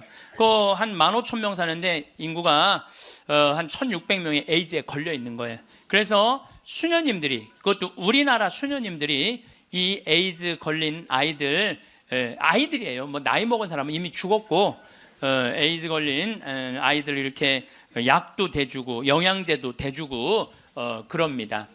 그래서 제가 작년에 가서 우리 의사 선생님들, 또 이 사람들이 이가 아파도 일을 못 빼요. 그래서 이제 치과 의사 선생님들 모시고 가서 에이즈 환자는 이게 이 빼는 게 굉장히 위험해요. 막 이렇게 이 날카로운 뭐 치과 도구가 이렇게 찔리면 안 되는데 작년에도 그런 위험이 있었는데 올해 간 선생님이 저 수원에서 치과하는 우리 열심한 교우 선생님이 해다 찔렸어요. 그 에이즈 이 피가 그렇게 찔린 거죠. 그래서 어쨌든 이제 뭐 의사 선생님들 모시고 와갖고 이도 빼주고 에이즈 아이들 영양제도 좀 대주고. 그러니까 엄마가 또 빨리 죽으니까 애들 그 고아 아이들이 많은 거야. 근데 얘네들도 에이즈에 걸려갖고 나오는 거예요. 근데 얘네들이 5kg가 넘어야지 약을 먹는데 5kg가 안 돼. 3kg밖에 안 되는 거예요. 그래서 분유를 먹이면요 일주일 만에 얘네들이 5kg가 돼요. 그리고 금방 쑥쑥 몸무게가 늘어요. 그래서 거기 보육시설에 가서 분유도 좀 이제 대주고 그리고 돈이 없으니까 학교를 못 다니는, 초등학교를 못 다니는 아이들이 한 700명 정도 되는 거예요. 수녀님들이 그 아이들을 모아다가 공부를 가르치는데 돈이 없으니까 책 12권을 가지고 한 명이 공부를 하는 거야. 그래서 필요한 게 뭐냐니까 책을 사달래. 그래갖고 가갖고 2명이 한 권을 볼 수 있도록 해줬어요. 근데 내가 간 결정적인 이유는 나는 생태마을을 꾸미니까 거기에 자카란다 농장이 있어요. 근데 농장이 80만 평이야. 80만 평. 80만 평인데 수녀님이 2만 평밖에 농사를 안 짓고 있는 거예요. 그래서 내가 수녀님한테 물어봤어요. 수녀님, 이거 농사 다 지면은 보육시설, 병원, 그 다음에 학교 다 운영할 수 있을 텐데 왜 2만 평밖에 못 꾸미고 있느냐? 그랬더니 신부님, 우리는 맨손으로 농사 짓는다는 거예요. 포크레인도 없고 트랙터도 없고 경운기도 없어서. 여러분들 맨손으로 농사 지면요 한 사람이 1,000평 이상 못 져요. 얼마나 농사가 힘든데요. 내가 생태학교 운영했을 때 학생들 입학을 많이 해요. 막 20명, 30명. 내가 물어봐요. 생태학교에 왜 입학했습니까? 제가 이제 은퇴를 해서 예전에 땅을 한 4,000평 사둔 게 있는데 그거 이제 농사 지려고 농사 배우러 들어왔습니다. 그럼 한번 해봅시다. 그래갖고 이제 3월 한 달 동안 모종 내고 거름 뿌리고 막 해요. 한 달 지나고 나서 내가 다시 상담을 해요. 어떻게 농사 이제 한 4,000평 질만 하십니까? 그러니까 해보니까 이게 쉽지 않으네요. 한 1,000평 정도 할 수 있을 것 같아요. 그래요. 3월, 4월, 5월, 더운 이제 6월 이제 지나고 나서 학생들 여름방학 할 때 제가 물어봐요. 이제 한 몇 평이나 농사 질 수 있을 것 같으냐 그러니까 이분들이 하는 얘기가 한 10평 질 수 있을 것 같아요. 10평. 맨손으로 농사 짓는 게 진짜 힘들어요. 근데 수녀님이 거기서 맨손으로 농사를 짓고 있는 거야. 그러니 포크레인도 없고 트랙터도 없고 경운기도 없다는 거야. 수녀님 얼마면 되겠냐니까 2억이면 되겠대. 걱정하지 말아라. 내가 한국에 가서 2억 만들어서 보내주겠다. 내가 또 뻥이 또 엄청나게 세요. 내가 신학교 다닐 때 내 뻥이, 저 별명이 뭐냐면 황뻥이었어. 황뻥. 일단 뻥을 쳐놓고 한국에 돌아와갖고 내가 강의 때 몇 번 얘기했어요. 평화방송에도 나가고 내가 여러분들 아프리카에 정말로 멋있는 일을 하고 싶은데 1,000만 원씩 20명만 도와주면 좋겠다. 여러분들 재산 5억 중에 10분의 1, 5천만 원은 내 거 아니라고 생각해야 된다. 그거는 어려운 이웃 도와주라고 하느님이 축복 준 거다. 나는 5천만 원까지 필요 없다. 그저 1,000만 원씩 20명만 난 도와주면 좋겠다 라고 얘기를 했는데 절에 다니는 분들, 교회 다니는 분들, 성당, 종파 초월이야. 뭐 성당 다니는 분들, 아무 데도 안 다니는 분들, 이런 분들이 돈을 보내주는데요. 3개월 만에 2억이 들어온 거예요. 난 너무너무 감사해요. 네. 그분들이 정말 큰 마음 먹고 평생 모은 거 내신 분들도 많더라고요. 또 한 분은 마장동에 있는 분은 그냥 500원짜리 1000원짜리 다 모아 한 500만 원을 갖고 온 거예요. 그걸 그냥 드럼통에 싸갖고 와서. 하여튼 감동적인 일이 너무 많았어요. 그런데 이제 2억이 딱 이제 3개월 만에 들어왔는데 2억 들어온지 모르고 계속 전화해갖고 돈 보내준다는 거야. 그래서 내가 전화 받아갖고 이제 2억 들어왔으니까 그만 보내셔도 된다고 이렇게 말을 할 수가 있어야지. 돈을 보내준다는데 계속 받았어요. 계속 받았는데 내가 요새 강의 때문에 책상에 못 앉아있는데 어젠가 그제 여기 평화방송 강의 준비한다고 밤 12시에 들어가는데 1000만 원을 또 전주에서 어떤 분이 또 보냈더라고. 그것까지 합쳐서 들어온 돈이 7억 1000만 원이 들어온 거야. 7억 1000만 원. 아니 2억이면 되는데 7억이 들어오니까요 사람이 마음이 간사해지더라고요. 난 그래서 이걸 하면서 그 복지시설 사람들 이해가 되더라니까요. 그 돈 떼어먹는 사람들 이해가 되더라니까 이래서 떼어먹는구나. 어쨌든 내가 이제 포크레인 트랙터 경운기 사주기로 했으니까 그거 사주러 나갔어요. 나는 공투 조그만 걸 사주려고 갔는데 수현이 말을 바꾸는 거예요. 공투는 안 된다는 거예요. A10을 사달라는 큰 거. 왜냐하면 여기 개미산이 한 2000개 있어요. 농장 안에. 개미산이 있으니까 농사를 못 짓는 거예요. 개미산 때문에 가려서 2000개나 되는데 얘네들이 짐은 100년 동안 짓는 거야. 산 하나를. 100년 동안 지니까 얼마나 크겠어. 여기 이건 말도 안 돼. 이거 한 2층 정도 되는 큰 개미산을 져놓는 거예요. 그럼 거기다 농사를 지려면 이게 보통 하나에 100평 정도 차지하고 있거든요. 그 농사를 지려면 장정 둘이서 꽃갱이로 한 달을 뽀개야 그거 하나를 뽀개는 거야. 그 2000개를 언제 뽀개? 그래서 포크레인을 사달라는 건데 공투를 사주면 바가지를 꼽으면은 그 개미산을 포크레인 못 이겨요. 그래갖고 포크레인이 넘어진다는 거예요. 사달라면 1m 20짜리 큰 거 사달라는 거예요. 공투는 한 7천만 원이면 되거든요. 근데 그냥 A10을 사러 나갔더니 2억 8,700이야. 돈 좀 떼어먹어 보려고 그랬더니 떼어먹을 돈이 없는 거야. 그것도 우리나라 포크레인을 사주려고 그랬더니 우리나라 건 안 된대. 서비스 포크레인은 하면서 호수라는 게 막 터져요. 이렇게 연결돼 있는 게 큰 기계를 하니까 그거를 고치는 거는 볼보밖에 없는 거야. 그래서 볼보로 살려고 그랬더니 엄청 비싼 거예요. 그래갖고 어떻게 약속을 했으니까 2억 8,700짜리 포크레인 샀어요. 그 트랙터 6천만 원짜리 사고 경운기 2대 1,200만 원짜리 사서 작년에 11월 달에 인천항에 가서 택배로 붙였어. 또 이 포크레인이 너무 크니까 포크레인을 잘라요. 난 또 포크레인 자르는 거 처음 알았어. 포크레인을 잘라갖고 컨테이너 2대 나눠서 보낸 거야. 기술자를 보내갖고 붙이는 기술자도 보내고. 근데 여러분들 포크레인하고 트랙터만 보내면 걔네들 알아서 일해요? 기술자도 따라가야 돼. 그러니까 작년 11월 달에 포크레인 트랙터 택배로 붙일 때 기술자 둘도 택배로 붙였어. 그냥. 그런데 이 기술자들 둘 한 달 월급 완전히 기계를 고칠 줄 아는 기술자를 찾아서 보내야 되니까 둘 한 달에 800만 원이에요. 그 1년 쓰면 1억 아니야. 돈이 팍팍 줄어드는 거야. 이제 그거 이제 끝나고 난 다음에 거기 걔네들이 그냥 기술자가 따라가면 알아서 해요. 기름 대야 되잖아요. 기름도 한 달에 1000만 원씩 되는 거예요. 기름도 한 달에 1000만 원씩. 예, 기름도 한 달에 1000만 원씩. 돈이 막 완전히 줄어드는 거야. 근데 수녀님이 내가 처음에는 빈말인 줄 알았대요. 2억 보내주겠다고. 근데 포크레인 보내지, 기술자 보내지, 기름값 보내지. 그러니까 수녀님이 자신감이 생겼나 봐. 신부님 귀양 도와주실 거 우리가 닭을 팔고 싶은데 지금 잠비아는 여름이에요. 45도까지 올라가요. 그러니까 보통 1시간 거리에 닭을 못 파는 거야. 상하니까. 그러니까 신부님 냉동고를 보내주면은 닭을 팔 수 있을 것 같다는 거야. 얼마냐니까 2,200만 원이래. 2천이면 돈도 아니지만 1억씩 막 나가는데 걱정하지 말아라. 내가 보내주겠다. 내가 보내줬어요. 냉동고를 보내줬더니 수녀님이 너무 신난다는 거예요. 왜 신나냐 그러니까 한 마리도 못 팔던 닭을 한 달에 1,200마리씩 판다는 거예요. 1,200마리씩.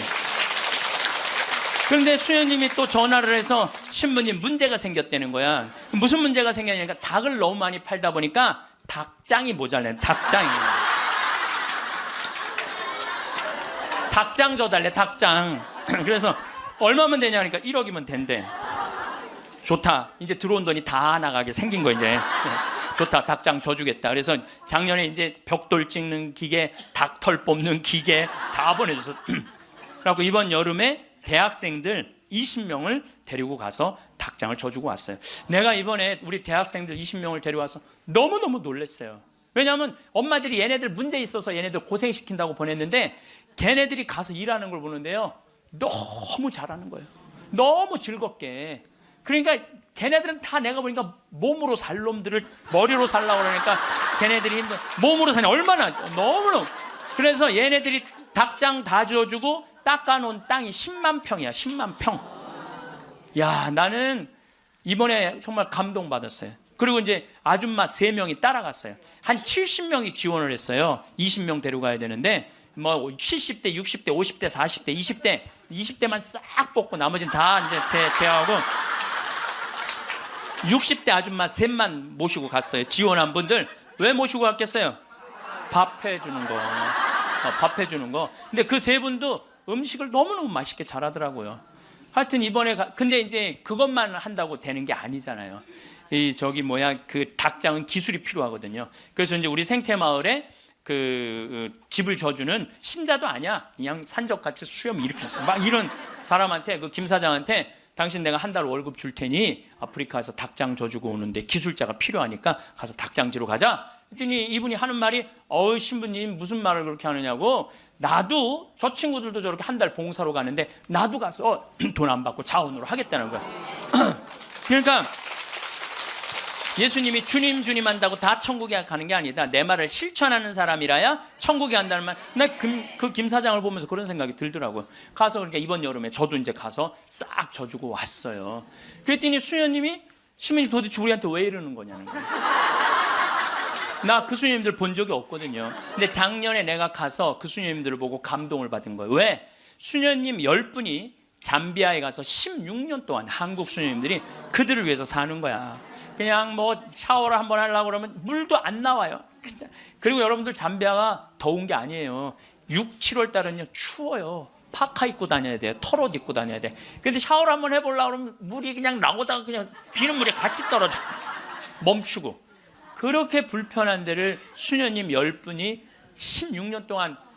수녀님 38살 먹은 나탈리아라는 수녀님은 가자마자 말라리아 그래서 죽었어 또.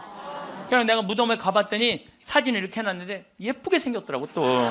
참. 그러니까 옆에 동료 수녀님이 죽어가는데도 불구하고 이 수녀님들이 그들을 위해서 16년 동안 살았으니 이건 수녀님으로 안 보이는 거야. 작은 예수님으로 보이는 거야. 내가 이분들을 도와주지 않으면 나중에 큰 예수님한테 혼나겠다는 생각이 들더라고.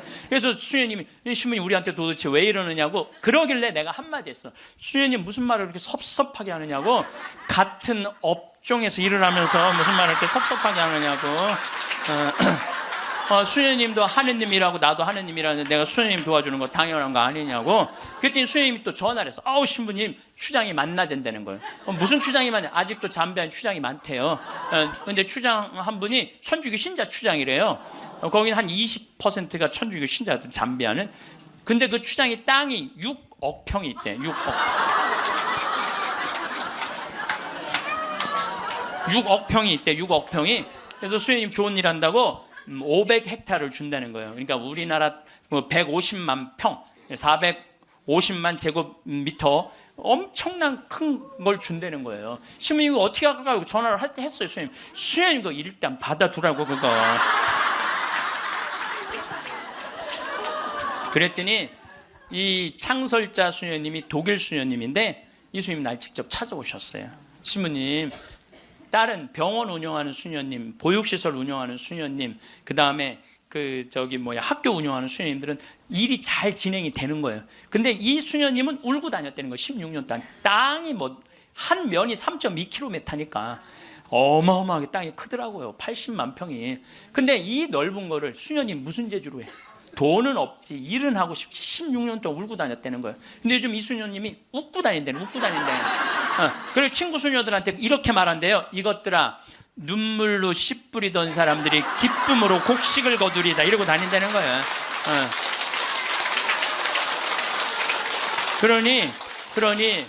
그러니 신부님, 이건 자기네들은 하기가 쉽지 않다는 거예요. 신부님은 나는 또 그쪽으로 공부도 했고, 그러니 신부님 귀향 시작을 했으니 완성을 좀 해달라고. 그러니까 난 또 80만 평 완성하려면은 70살까지 일이 기다리고 있는 거야. 난 아무리 살아도 아무 상관없어. 심심할 일이 없어. 심심할 일이. 이번 여름에는 이제 치과 의사 선생님들, 안과 의사 선생님을 모시고 왔는데, 이제 좀 젊은 분들이 가는데 안과 의사 선생님 대학병원에 과장님을 모시고 간 거야. 수술 도구까지 다 갖고, 내가 다 우리 저 후원하는 분들이 보내니까 치과 수술 도구, 안과 수술 도구 다 갖고 갔거든요. 근데 치과는 이제 작년에 갔으니까 환자들이 많은데, 안과는 사람들이 줄은 잔뜩 섰는데 무서운 거야. 이게 수술하면 누나를 빼는 건 줄 알고 누나를 빼는 건지. 백내장 환자가 많은데 그래갖고 그냥 들어왔다 나갔다 하는 거야. 그냥 수녀님들이 강제로 막 끌고 가 해라고. 그래갖고 이제 이 백내장 수술을 해줬는데, 보통 그 사람들은 병원에 와도 고맙다고 안 그런대요. 근데 이 백내장 수술한 사람 매일 병원에 와서 고맙다고 그러네. 눈알 빼는 줄 알았더니 눈알이 너무 잘 보이는 거야. 너무너무 잘 보이는 거야. 그래서 뭐 다른 과는 거기도 병원이 있는데, 안과, 치과 이거는 특수 직분이기 때문에 없대요. 근데 그분들이 그것 때문에 가장 고통을 겪는 거거든. 그래서 난 또 그 이제 의사 선생님들을 매년 모시고 가는 미안해갖고 내년에는 가지 말지 뭐 그랬더니, 신부님 빼놓고 우리끼리 올게요 그러더라고요. 그게 왜 그런가 했더니, 그 의사 선생님들이 스트레스가 많아요. 그 아주 환자들 불평 그거 다 받아내는 거 너무 스트레스가 많은 거야. 그런데 그 선생님들 마지막 날 저녁에 이제 항상 회의를 하거든요. 신부님, 내가 의대 다니면서 내가 막 라면 먹고 그래. 그러니까 바쁘니까 보람을 한 번도 못 느꼈대. 내가 이렇게 힘들게 공부한 보람을 여기 와서 느낀다는 거야. 그러니까 나는 내년에 안 가려고 그랬는데 자기네들끼리 간다는 거예요. 참, 그래서 내년에 나 어쩔 수 없이 또 가게 생겼어요. 내년 여름에. 근데 이제 10만 평을 닦아놨는데, 거기도 지금 지구 온난화 때문에 굉장히 11월 시작하면서부터 우기가 시작됐는데 빈님이 안 오신 거예요. 그래갖고 보름 동안 안 오는데 지지난주부터 빈님이 오기 시작을 했다는 거야. 수녀님이 내가 이제 이양기라고 땅이 넓으니까 다 보내줬어요. 그 편지가 어제 왔어. 보니까 신부님 뿌렸는데 지금 비가 오시는데 옥수수가 대가 올라오기 시작한다는 10만 평에. 나는 그게 내 것도 아니고 그 프란치스코 전교 수녀회 건데도 나는 내 게 아니잖아요. 그게 그 수녀님들 도와주러 간 거니까. 그런데도 그거 생각하면 너무 행복해요. 이야, 난 정말 행복한 사람이구나. 너무너무 좋죠. 그러니까 이제 이제 70살까지 나는 일이 기다리고 있는 사람이야. 그러면 70살이 되면 이제 뭐를 해야 돼? 은퇴를 해야 돼요, 우리 신부들. 여러분들 70살이면 멀쩡한 나이예요. 여러분들 요즘 나이 계산하는 법 새로 나온 거 아시죠? 내 나이에 0.7년을 곱하면 그게 본 나이예요. 그러니까 지금 70살은 77이 49, 49살이에요. 49살. 49살이라니까 70살들은 70살이에요? 잠깐 일어나 보세요. 미안하지만 일어나 보세요. 아니 괜찮아. 누가 70살이라고 그래? 49살이지. 49살이에요. 49살. 그러니까 우리가 이제 70살에 은퇴, 신부들이 70살에 은퇴를 하면은 너무 아깝잖아요. 그래서 한 달에 한 번 우리가 동창 모임을 하는데, 우리 동창 신부들하고 그러는 거야. 야, 우리 은퇴해갖고 그렇게 40년 사제로 살았지만은 너무 젊은 때 은퇴한다. 우리 뭐 할까? 은퇴하면은. 그래서 내가 항상 하는 얘기가, 야, 우리 은퇴하면은 이 사주 카페는 있는데 왜 신부 카페가 없냐?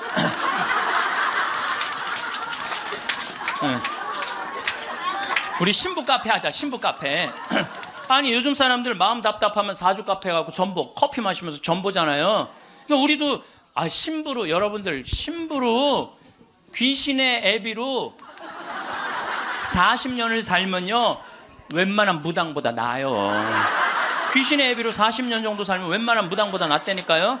네, 지금 70살 원로 신부님들 딱 여러분들 보면요, 여러분 인생이 딱 보여요. 얼굴이 뭐냐면 얼이 들어왔다 나갔다는 굴이야. 얼이 들어왔다는. 그래서 우리 얼굴 안에 7,000개 인생이 있다는 거예요. 여러분도 얼굴 안에 딱 보면 남편이 바람 피고 있구나, 이게 금방 나온다니까. 웬만한 점쟁이 무당보다 낫다니까요. 저도 본당 신부하면서 무당들 세례를 많이 줬어요. 무당들이 천신, 자기가 모시는 신기가 떨어지면요 천신을 찾아온다니까요. 그래서 내가 뭐 북도 태우고 막 이거 신물도 많이 태워주고 세례도 주고, 또 어떤 무당은 유방암이 걸렸는데 60 한 7, 8쯤 됐는데 평생 이제 점을 봐준 거죠. 근데 이제 나한테 온 거예요. 이제 삶을 정리하고 하느님한테 귀의하고 싶다고. 살아온 얘기 다 들어주고, 그리고 이제 마지막에 이제 죽을 때 또 시모님 성가 소리 듣고 죽고 싶다고. 근데 쫓아가갖고 또 보니까 막 기다리고 있더라고요. 그래서 성모님 성가 듣고 싶다. 그래서 내가 막 성가 불러주는데 그렇게 해서 돌아가셨어. 그러니까 내 품에 죽은 무당도 있다니까. 내 품에 죽은. 내가 웬만한 무당보다 낫지. 웬만한 무당보다 나은 거예요. 그러면 우리가 카페 차려놓고 여러분들 본당 신부님들 면담하려고 그러면 얼마나 힘들어. 본당 신부님 바쁘고 우리 은퇴하면 시간도 많은데. 그래서 우리 잘생긴 시모니 신부가 있어요. 오늘 오후에 만날 건데, 시모니 신부 그 커피 바리스타 자격증도 있고 잘생기고 자격증이니까 시모니 신부는 커피 바리스타 하고, 그리고 나보다 7살 많은 베네딕토 신부라는데 얼굴이 못생겼어요. 형은 그 정신없이 왔다 갔다 하지 말고 주방에서 나오지 말고 거기서 나오지 말고 음식하고 음식. 그다음에 뭐 담배만 피고 뭐 아무것도 안 하는 우리 마티아 신부, 너는 청소하고. 난 이제 이게 되니까 앉아서는. 내가 장소도 다 봐뒀어요. 장소는 어디로 했냐면은 남한산성 성지가 있는데, 남한산성 성지가 새로 성당을 줘서 갔어요. 옛날 구성당이 아주 그 창호주로 잘 져놨어. 그래갖고 그 성당 터 달라고 그랬어. 여러분들 남한산성 그 근처에 또 점 보는 데도 많아요 보면. 그래갖고 이제 거기에 이제 신부 카페. 우리는 은퇴해서도 할 일이 있는 거야. 그러니까 나는 이제 뭐 대학 하라고 이제 기부금도 40억 받았으니까 나는 200살까지 살아도 일이 있어요. 200살까지. 근데 여러분들은 무슨 계획이 있느냐? 나 이걸 묻고 싶은 거예요. 무슨 계획이 있느냐?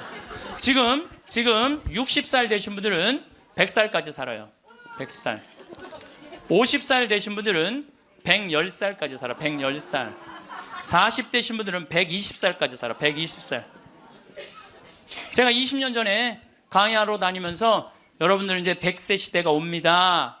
신부님 뻥하지 말라고, 무슨 100살까지 사느냐고. 근데 요즘 여러분들 100세 안보장, 100세 연금보장 나왔어요, 안 나왔어요? 100세 시대 온 거예요. 근데 올해 한 보험회사에서 무슨 상품이 나왔냐면 110세 건강 안심보험이 나왔다니까요. 그러면 이분들이 보험회사 분들이 야 100세 상품 나왔으니까 다음에 110세 할까? 이거 아니죠. 그때는 암 정복된다고 보는 거예요. 그리고 그때는 치매도 어느 정도 잡는다고 보는 거예요. 혈압, 당뇨 다 잡는다고 보는 거예요. 그러니까 그래 60년 후야. 60년 후인데 여러분들 1년에 0.5년이 늘어나. 1년에 0.5년 평균. 그러니까 지금 86세가 가장 많이 죽는 나이래요. 86세가. 근데 2020년에는 몇 세에 가장 많이 죽느냐면 90세에 가장 많이 죽는데 2020년. 그럼 2020년이면 몇 년 후에? 6년 후야. 6년 후. 그럼 여기 60살 되신 분들 66살 되면은 90세가 가장 많이 죽는다 그러면 그분들 몇 살까지 살 것 같아요? 100살은 그냥 가는 거. 60세들은. 50세들은 110살 간다니까. 아직 산 것도 아니라니까 여러분들. 40살들은 20년 더 살고 60년을 더 살아요. 60년. 그런데 며칠 전에 소련 러시아에서 먹으면 120살까지 사는 알약을 개발했대요. 미토콘트리아라고 우리가 이렇게 장도 늙어가면서 노화가 진행인데 그걸 먹으면 그 노화 진행 속도를 그렇게 늦출 수가 있다는 거야. 10년 후부터 시판한다는 거예요. 120살까지 사는 일이 벌어지는 거예요. 120살. 그러면 이거 어떻게 되는 거야, 이거? 이거 보통 심각한 문제가 아니라니까 여러분들. 지금 웃을 일이 아니에요, 지금. 웃을 일이 아니에요. 예, 심각한 거예요. 3년 전에 우리나라가 100살 이상이 1,700명 선에서 왔다 갔다 했어. 3년 전에. 여자가 1,600명, 남자가 100명. 3년 전에 100살 이상이. 예. 그런데 올해 내가 인구 통계청에 들어서 자료를 뽑아보니까 올해는 100살 이상이 몇 명이냐면 14,000명이에요. 14,000명. 3년 만에 100살 이상이 10배가 늘어난 거예요. 10배가. 10배가 늘어났어요. 90에서 100살까지는 몇 명이냐면 13만 4천 명. 80에서 90살까지는 몇 명이냐면 97만 명. 그 다음에 60에서 70살까지는 270만 명. 그래서 65세 이상이 몇 명이냐면 정확하게 49만 명인데 650만 명이에요. 650만. 65세 이상이 650만 명. 초등학교 애들이 270만 명. 270만 명. 그러니까 초등학교 애 하나에 할머니 셋이에요. 지금 그런 세상이 됐다니까요. 우리는 어렸을 때 길에 나가보면요, 애들이 바글바글했어요. 구슬치기, 딱지치기, 담방구, 자치기. 낮에만 그렇게 돌아다녀서 밤에 깡통 돌리게 해보면 온 놈들이 다 깡통 돌리고 다녔어요. 근데 요즘 길에 나가면 애들 하나도 없어요. 어딜 돌아다니는지. 누구만 할머니, 할아버지들만. 할머니가 길에 꽉 찼어. 또 할머니들이 어서 유모차 주사, 유모차를 밀고 온 세상을 다 다녀.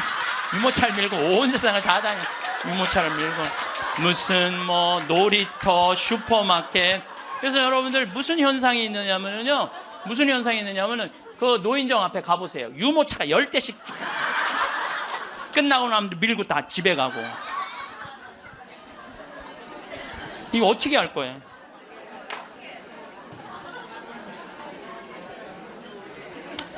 조선시대 왕들은 평균 연령이 조선시대 왕이 27명이었어요. 27명이 있었는데 평균 연령이 46.1세였어요.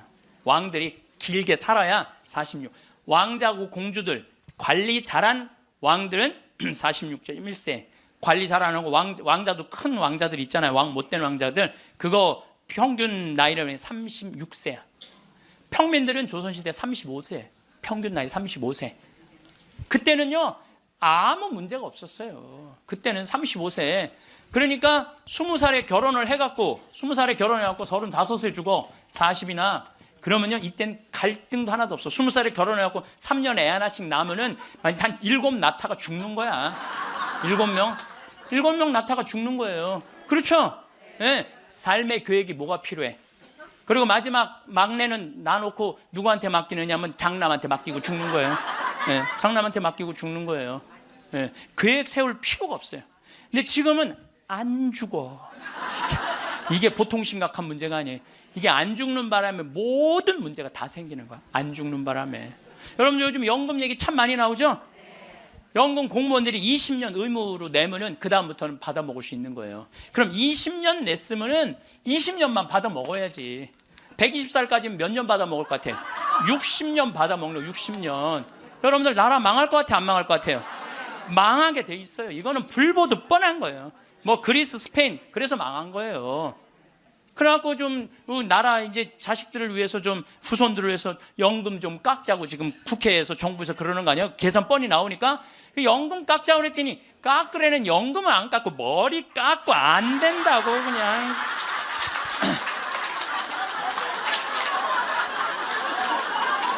아니 누가 연금 깎자고 그랬지 머리 깎자고 그랬어?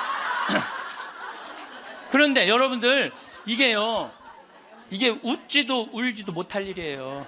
웃지도 울지도 못할 일이야. 이게 지금 우리나라가 지금 무대책이야. 무대책. 아무 대책이 없는 거야. 그래서 연금 문제에 걸리지. 치매가 우리나라가 지금 58만 명이에요. 여러분들 35살 때 죽을 때 치매 걸려요? 이땐 치매 걸릴 시간도 없어요. 근데 지금 80, 90 방에 가만히 앉아 있으면은요, 네가 누군지 내가 누군지도 모르고 그냥 이러고 있는 거예요.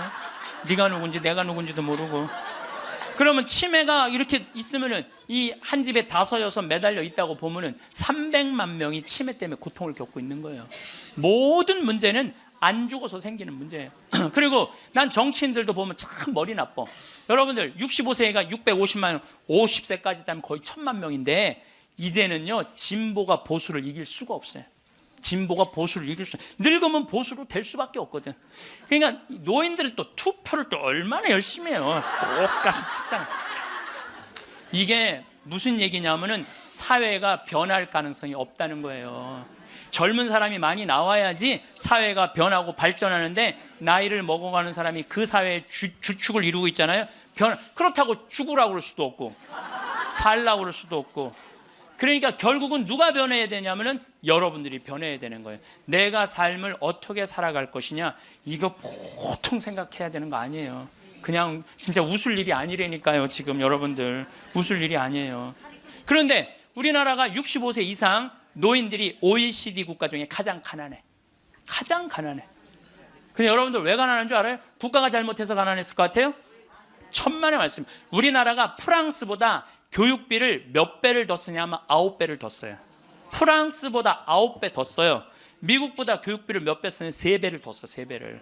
근데 여러분들 생각을 해봐요. 우리가 프랑스보다 지금 뭐 비슷비슷하게 살지만 조금 떨어져. 미국은 우리 한 2배 정도 잘 살아. 근데 그 2배 정도 잘 사는 나라보다 3배를 교육비를 더 쓰는 거예요. 그래서 남자아이 대학 결혼까지 들어가는데 여러분들이 3억 6천이에요. 처음부터 태어나갖고 걔한테 쏟아넣는 돈이 3억 6천이야. 여자는 3억 4천이 들어가요. 그럼 남자 여자 아들 딸 둘 나갖고 결혼까지 시켰으면 여러분들 얼마 쓰면 7억을 쓴 거야. 7억을.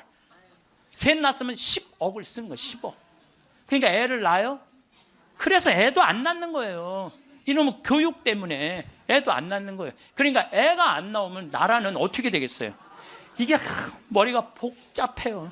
내가 보기엔 정치인들 머리가 지끈지끈할 거야 아마. 그 생각을 해보면은. 그러니까 65세 넘어가고 OECD 국가 35개 나라 중에 우리나라가 노인이 가장 가난해. 쓸 돈이 없는 거야. 자식들한테 다 쓰고. 그리고 요즘 애들은요 1등 아니면 패배자야 다. 그러니까 대기업에 취직 안 하면 아무데도 취직 안 하는 거야. 그리고 대기업 안 갈 바야 200만 원 받고 일 안 한다 이거야. 그러니까 집에서 논다는 거야. 그럼 노는 놈 누가 책임져야 돼? 부모가 아니 어제도 저녁 먹으면서 들은 얘기인데 엄마 아빠가 다 교직이래. 그래서 연금이 700만 원 정도 나온대요. 그렇게 친구 중에 제일 연금이 많이 나온대. 상전 밥 한 번, 술 한 번을 안 낸다는 거야.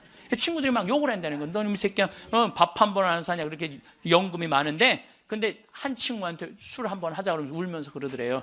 애들이 둘 다 명문대학을 나왔는데 대기업 몇 번 보내 떨어지더니 집에서 놀고 있다는 거야. 걔네들 생활비로 600만 원을 대준다는 거야. 자기가.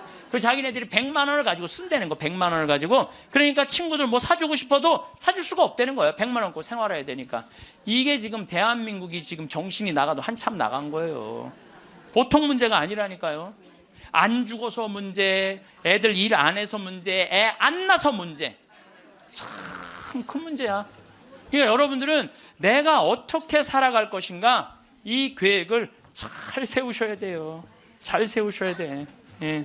또 이 나이를 먹어갖고 어떤 문제가 있느냐면은 70세 드신 분들, 이 경제적인 문제가 지금 가장 심각한 문제고, 또 하나는 무기력증에 빠져요. 사는 게 재미가 하나도 없어. 돈이 있어야지 어디 돌아다니까. 돈이 있어야지. 돈도 없고 돌아다니지도 않지. 집에 하루 종일 있는 거야. 집에 하루 종일 있으니까 생전 웃을 일이 없네. 하루 종일 한 번도 안 웃어요. 보면은 한 번도 안 웃어요. 한 번도 안 웃으니까 남이 웃긴 얘기하면은 웃긴 웃어야 되는데 어떻게 웃어야 되는지 모르는 거야. 이 썩은 미소가 나오는 썩은 미소가. 한 번도 안 웃으니까 무기력증에 걸리는 거예요. 그러니까 70살 넘으면 웃기라도 해야 되는데 안 웃고 가만히 있으면 눈두덩 쳐져요, 안 쳐져? 눈두덩, 눈가 쳐지고 볼 쳐지고 입가 쳐지고. 소파에 앉아고 가만히 텔레비 보고 있으면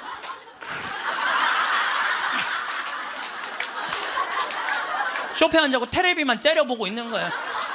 아니 텔레비가 뭘 잘못했다고. KBS 한번 째려보고, MBC 한번 째려보고, SBS 한번 째려보고, 평화방송 한번, 평화방송 볼 때 더 째려봐. 저 무슨 얘기하는 건가.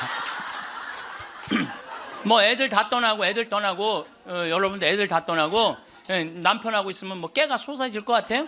깨 안 쏟아져요. 신혼 때나 깨가 쏟아지는 거지. 소파에 앉아 이렇게 있는데 남편이 지나가면은 투명 인간이 지나가나 보다.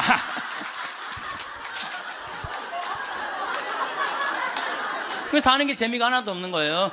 그 어떤 신부님하고 수녀님이 눈보라를 맞아갖고 산을 가는데 헤매다가 이제 오두막집을 발견한 거예요. 발견했는데 다행히 침대가 하나 있고 그 다음에 침낭이 있는 거야. 담요는 이제 바닥 옆에 있고, 그래서 신부님이 수녀님 침대가 하나밖에 없으니까 나는 남자니까 수녀님은 침대에서 주무시고 나는 침낭에서 자겠다고. 그래갖고 이제 이렇게 이제 겨우 이제 그 어른 몸을 녹이고 신부님이 침낭에 이렇게 자꾸로 올고 자려고 그러는데 수녀님이 신부님 저 너무 추워요 그러는 거예요. 그래갖고 신부님 어떻게 해? 자꾸를 열고 다시 나가갖고 담요를 하나 이제 갔다가 이제 수녀님 덮어줬어. 수녀님 이제 따뜻할 거라고. 그래갖고 이제 다시 이제 들어와갖고 이제 침낭을 딱 이렇게 해갖고 좀 잠을 막 들어갈 때 수녀님이 신부님 저 정말 추워요 그러는 거야. 짜증이 나는데 어떻게 해? 남자인데. 그래갖고 다시 이걸 열고 다시 담요를 하나 수녀님 수녀님 진짜 이제 따뜻할 거라고. 그래갖고 이제 겨우 잠을 일어나 신부님 저 정말 추워요 그러는 거예요. 신부님이 딱 일어나서 수녀님 사실은 여기 우리 둘밖에 없다. 아무도 우리 둘이 있는 거 모른다. 그러니까 수녀님 우리 부부처럼 오늘 밤을 좀 지내자. 그랬더니 수녀님 좋아요 그랬어요. 수녀님이 좋아요. 그래 좋아요. 그래서 그럼 부부처럼 하는데 내가 지금부터 말을 좀 하겠다. 수녀님 그 수녀님 말을 내가 빼겠다. 당신 자꾸 짜증나게 할 거야? 그 빌어먹을 담요 당신이 갖다 덮어. 나 잠 좀 자게 나도 좀. 여러분들 부부가 이게 다정하게 이렇게 살다가 늙으면 좋은데 서로 맨날 짜증이 나느니 지겹대느니 이런 소리 하면은요 늙어서 한 집에 살아도요 있으나 마나요. 있으나 마나야. 하루 종일 혼자 텔레비. 이제 저녁에 며느리가 어머니 식사하세요 방문 땅땅 두들겼는데 또 이 시어머니 또 전기세 또 불은 깜깜하게 꺼내. 째려보던 눈빛 그대로 파란 텔레비 불빛에 밥 먹으라고 이렇게 째려보면요 며느리가 심장이 땅땅 떨어지는 거예요. 사람은요 눈꼬리가 올라가지 이쁜 거야. 입꼬리가 올라가지 이쁜 거예요. 그래서 젊은 사람이 웃을 때 시원한 게 눈꼬리가 올라가고 입꼬리가 올라가서 시원한 거예요. 내가 이렇게 젊은 사람은 눈에 확 띄어요. 눈꼬리 쫙 올라가고 입꼬리 올라가서. 또 나한테 강의 들어오면 그냥 와. 신부님한테 온다고 연필로 막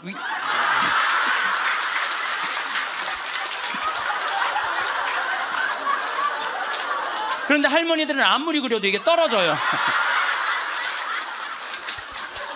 그래서 제가 드리는 말씀은 무기력증에 빠져 살지 말고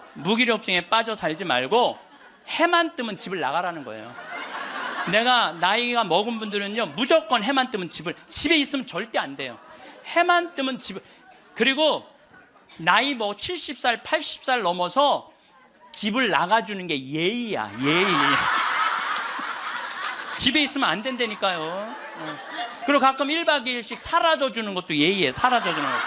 강원도 평창 생태마을로 사라져주는 게 예의라니까. 하루 종일 웃지도 않고 있으면 뭐가 행복하겠어요. 그러니까 할머니들 오늘 65세가 넘어갔고 나는 해 뜨자마자 여기 나왔다 한번 손 들어보세요. 내가 늘 말하지만 이 처녀들이 슬기로운 처녀들이라니까.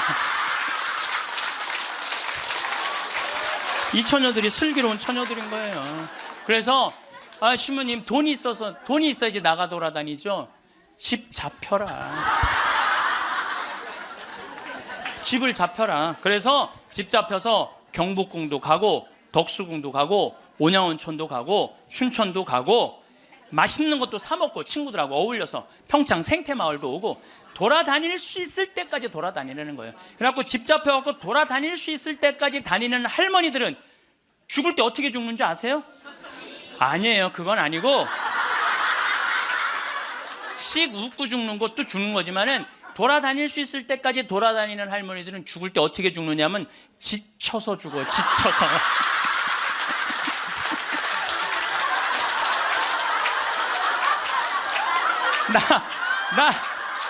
그러니까 95살쯤 돼갖고 나 도저히 못 돌아다니겠다. 나 힘들어서 도저히 나 이제 가야 되겠다. 그러면서 씩 웃으면서 죽는 거 지쳐서.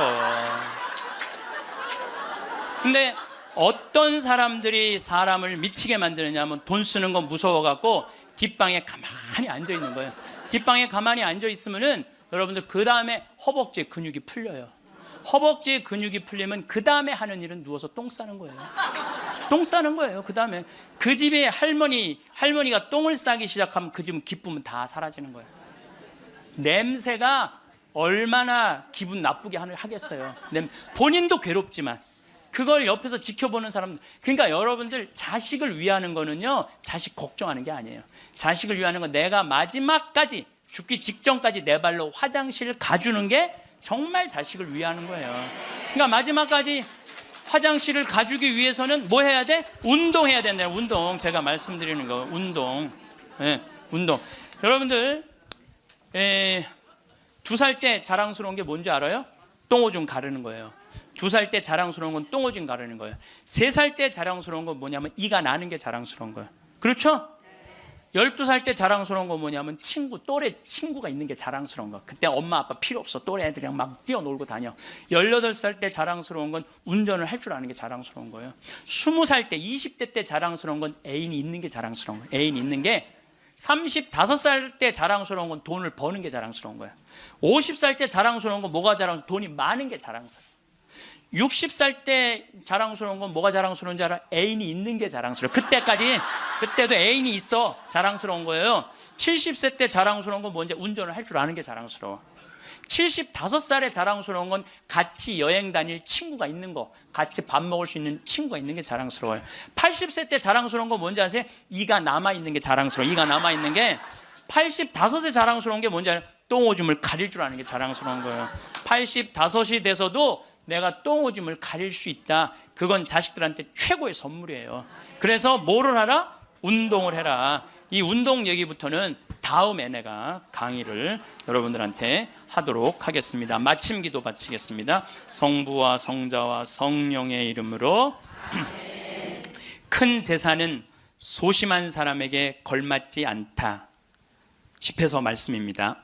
구두쇠에게 재물이 무슨 이익을 주겠느냐? 제 몸을 돌보지 않고 쌓기만 하는 자는 다른 이들을 위하여 모으는 것이니 그의 재산으로 남들만 흥청거릴 뿐이다. 자신에게 악한 자가 누구에게 관대하겠느냐? 그는 자기 재산도 즐기지 못한다. 자신에게 인색한 자보다 더 악한 자는 없다. 그것이 바로 자신의 사악함에 대한 보상이다. 욕심이 많은 자의 눈은 제 몫으로 만족할 줄 모르고 몹쓸 부리는 영혼을 메마르게 한다. 구두쇠는 음식을 아까워하며 그의 밥상에는 음식이 모자란다. 영광이 성부와 성자와 성령께. 성부와 성자와 성령의 이름으로. 감사합니다. 황창현 신부님의 행복특강 어떠셨나요? 황창현 신부님께서는 사람은 눈꼬리가 올라가야지 예쁜 거라고 하십니다. 입꼬리가 올라가야지 예쁜 거라고 하십니다. 그러니 나이가 들수록 무기력증에 빠지지 말고 인생을 재밌게 살아야 하는 것입니다. 돌아다닐 수 있을 때까지 돌아다녀야지. 돈 쓰는 거 무서워서 뒷방에 가만히 앉아 있으면 안 된다고 하십니다. 85세에는 똥오줌 가릴 줄 아는 게 자랑이라고 하지요. 그러니 지금부터라도 건강관리를 잘 하셔야 합니다. 오늘은 병을 미리 막는 10가지 방법을 말씀드리겠습니다. 이것만 잘 지키셔도 지혜로운 노후, 행복한 노년을 보내실 수 있을 거라 생각합니다. 병을 미리 막는 10가지 방법. 그 첫 번째는 몸을 따뜻하게 하라입니다. 여름이야 우리 몸이 항상 열기가 있고 따뜻하지만 가을이나 겨울이 될수록 특히 환절기에 우리가 감기에 많이 걸립니다. 특히나 환절기에 우리 인간은 호르몬의 영향을 받습니다. 그래서 사람들이 보통 가을에 우울증이 많이 옵니다. 그리고 연인 사이도 가을에 많이 헤어집니다. 이게 왜 그러냐면 호르몬의 영향 때문입니다. 태양의 일조량이 변하고 우리의 몸이 계절을 타면 우리 뇌는 세로토닌이 조금 더 불특정하게 움직입니다. 균형적으로 호르몬이 나오다가 계절이나 일조량이 달라지면 변합니다. 우리가 태양을 조금 멀리 한다든가 날씨가 갑자기 바람이 분다든가 이럴 때 우리의 뇌가 호르몬의 영향을 받습니다. 그래서 우울감이 올라옵니다. 그런데 중요한 것은 몸을 좀 따뜻하고 포근하게, 항상 몸의 체온을 36.5도 잘 유지하면 그런 조율을 좀 편하게 할 수 있습니다. 그래서 몸을 따뜻하게 하셔야 됩니다. 그게 첫 번째로 우리의 병을 막는 방법이 될 수 있습니다. 몸을 따뜻하게 하면 참 좋습니다. 두 번째, 몸 중에서도 목을 따뜻하게 하는 게 좋습니다. 최근에 갑상선에 관한 여러 가지 암들이 많이 생기고 있습니다. 이 갑상선은 현대인의 병입니다. 스트레스로 인한 근심으로 인한 병입니다. 그래서 몸을 따뜻하게 하라가 첫 번째지만 두 번째는 목을 따뜻하게 하는 걸 더 신경 쓰라는 것입니다. 여러분의 혈관 중 몸의 혈관이 목에 모인다는 사실을 알고 계신가요? 그리고 목에서부터 다 퍼집니다. 평상시에 가을이나 봄에도 바람이 불 때나 이럴 때도 항상 저는 머플러를 하고 다닙니다. 항상 목을 따뜻하게 합니다. 그래야 혈액순환이 온몸에 잘 되게 됩니다. 세 번째는 발을 따뜻하게 해야 됩니다. 발이 우리 건강에 참 중요합니다. 우리의 몸이 잘 때 가장 빠르게 차가워지는 부분이 발입니다. 발이 차갑게 되면 여러분 발끝이나 손끝에 요산이 쌓이게 됩니다. 이게 나중에 통풍이 될 수도 있고 몸에 통증을 유발할 수가 있습니다. 발이 차가우면 신진대사가 활발하게 일어나지 못합니다. 그래서 항상 어르신들이 발을 따뜻하게 해라, 배를 따뜻하게 해라. 혈액순환이 골고루 잘 돼야 우리는 피부도 좋고 목 쪽의 질병들도 사라지고 가슴 두근거림이나 소화, 위장 장애도 좋아지게 된다는 말을 하시지요. 그리고 잘 때는 항상 가능하면 편안하게 웅크려 자지 말고 대자로 자는 연습을 해야 합니다. 그래야 혈액순환이 잘 됩니다. 웅크리지 말고 자는 습관을 들이셔야 합니다. 물론 습관이 돼서 웅크리시는 분들도 의식적으로 바꾸려고 노력하셔야 합니다. 핸드폰 보고 엎드려 있고 계속 집중하고 컴퓨터하고 하면서 취하는 자세가 다 몸이 긴장되어 있는 상황입니다. 그런데 잘 때도 또 웅크리고 자면 몸에 이완이 일어나지 않습니다. 잘 때만이라도 편안하게 대자로 자는 연습을 하세요. 네 번째, 기도를 하셔야 합니다. 깊은 숙면을 위해서는 기도가 필요합니다. 그래서 하루에 30분 정도라도 편안하게 하느님께 기도하는 습관을 들여보세요. 그러면 내가 잘 때도 편안하게 잘 수 있습니다. 항상 잠들기 전에 너무 급할 때는 3분 정도라도 기도하고 주무셔 보세요. 그냥 잠시 3분 더 자려고 노력하지 말고 기도하고 자면 마음이 평안해져서 1시간을 더 자는 효과가 있을 수 있습니다. 그래서 기도를 하는 것이 참 좋습니다. 자기 전에도 하고 아침에 일어나서도 기도를 하면 좋습니다. 그리고 기도를 하기 전으로 스트레칭을 해주시는 것도 좋습니다. 잠들기 전으로는 몸이 굳어져 있습니다. 그럴 때는 스트레칭을 통해서 혈액 순환을 시켜주세요. 평소에 우리는 손발이 부어 있습니다. 누워 있으니까 혈액 순환이 잘 안 됐을 것입니다. 그로 인해 몸에 요산이 쌓여 있게 됩니다. 신진대사를 활발하게 하기 위해서 몸을 움직여주는 것이 참 중요합니다. 그런데 갑자기 뛰고 그러면 몸에 영향을 받으니 아침에 일어나면 부하가 걸릴 수 있습니다. 그러면 천천히 스트레칭을 하고 기도를 하세요. 그리고 5번째는 따뜻한 물을 자주 마셔야 합니다. 우리 몸은 다 연결되어 있습니다. 따뜻한 물을 마시는 건 우리 몸을 보호하는 것입니다. 몸의 온도를 유지하는 게 참 중요합니다. 우리가 안 좋은 것은 보수를 잘해 나가야 합니다. 이를 위해서는 의식적으로 따뜻한 물을 자꾸 드셔야 합니다. 우리 몸의 수분은 잠잘 때도 빠져나갑니다. 그래서 일어나면 몸이 젖어 있고 옷이 좀 축축하고 침대에 습기가 많은 것입니다. 그럴 때는 바싹 몸을 말려주고 이불도 그냥 덮어 놓지 말고 가능하면 침대에서 걷어서 이불을 좀 널어 놓던가 해야 합니다. 바로 덮어 놓지 말고 자고 일어나면 이불에 노폐물도 나와 있으니까 가능하면 이불도 자주 세탁하고 말리고 최소한이라도 바쁘면 이불을 빼서 방바닥이나 차라리 다른 데 놔두고 그렇게 말려주어야 합니다. 따뜻한 물을 자주 마시자 이렇게 되뇌이세요. 평상시에도 따뜻한 물을 자주 마시면 목에 따뜻함이 갑니다. 그 순간 목을 따뜻하게 하자고 연결된다는 말입니다. 갑상선에도 도움되고 혈액순환이 잘 되면 여기 있는 질병들은 다 사라지게 되어 있습니다. 우리가 왜 겨울에 감기가 자주 올까요? 목이 차갑기 때문에 기침이 일어난단 말입니다. 그러니 따뜻한 물을 자주 마셔주세요. 6번째, 잠자기 전이 참 중요합니다. 잠은 보약이란 말이 있습니다. 잠자기 전에 4시간 전에는 숟가락을 놓아야 합니다. 내가 10시에 잔다면 6시까지 정도로만 식사하고 그 이후는 드시면 안 됩니다. 내가 12시에 잔다면 8시까지만 식사하시고 그 뒤에 드시면 안 됩니다. 따뜻한 물 이외는 차가운 것도 피해 주셔야 합니다. 시원한 맥주 한 잔 해야 잠이 온다. 이런 분들 되게 많습니다. 절대 금물입니다. 자기 전에 따뜻한 우유 정도는 괜찮고 와인 반잔 정도는 조금 수면을 도울 수는 있습니다. 그런데 그 외에 시원한 맥주, 차가운 물, 차가운 차 이런 거는 금물입니다. 여러분들, 몸의 온도를 올리기 위해서 밤새도록 몸은 에너지를 소비해야 합니다. 위장에 차가운 게 딱 들어가게 되면 내 몸의 온도를 36.5도에 맞추기 위해서 몸은 에너지를 급속하게 사용합니다. 몸의 온도를 맞추기 위해서 가스가 방귀로 나오는 것뿐만 아니라 트름도 나오고 입에 냄새가 나기 시작하고 눈으로도 나옵니다. 그러니까 눈이 충혈되는 것입니다. 나갈 데가 없으면 가슴이 답답합니다. 배가 더부룩하게 되고 그러면 우리 피로가 자꾸 쌓이게 됩니다.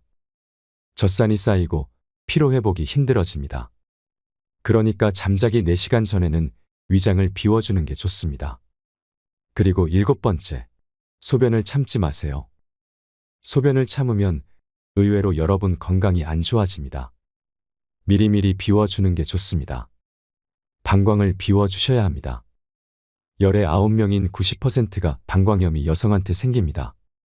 여성이 남자보다 소변을 더 많이 참는 습관들이 있습니다. 생리적으로 어디 여행을 가면 대소변을 많이 참습니다.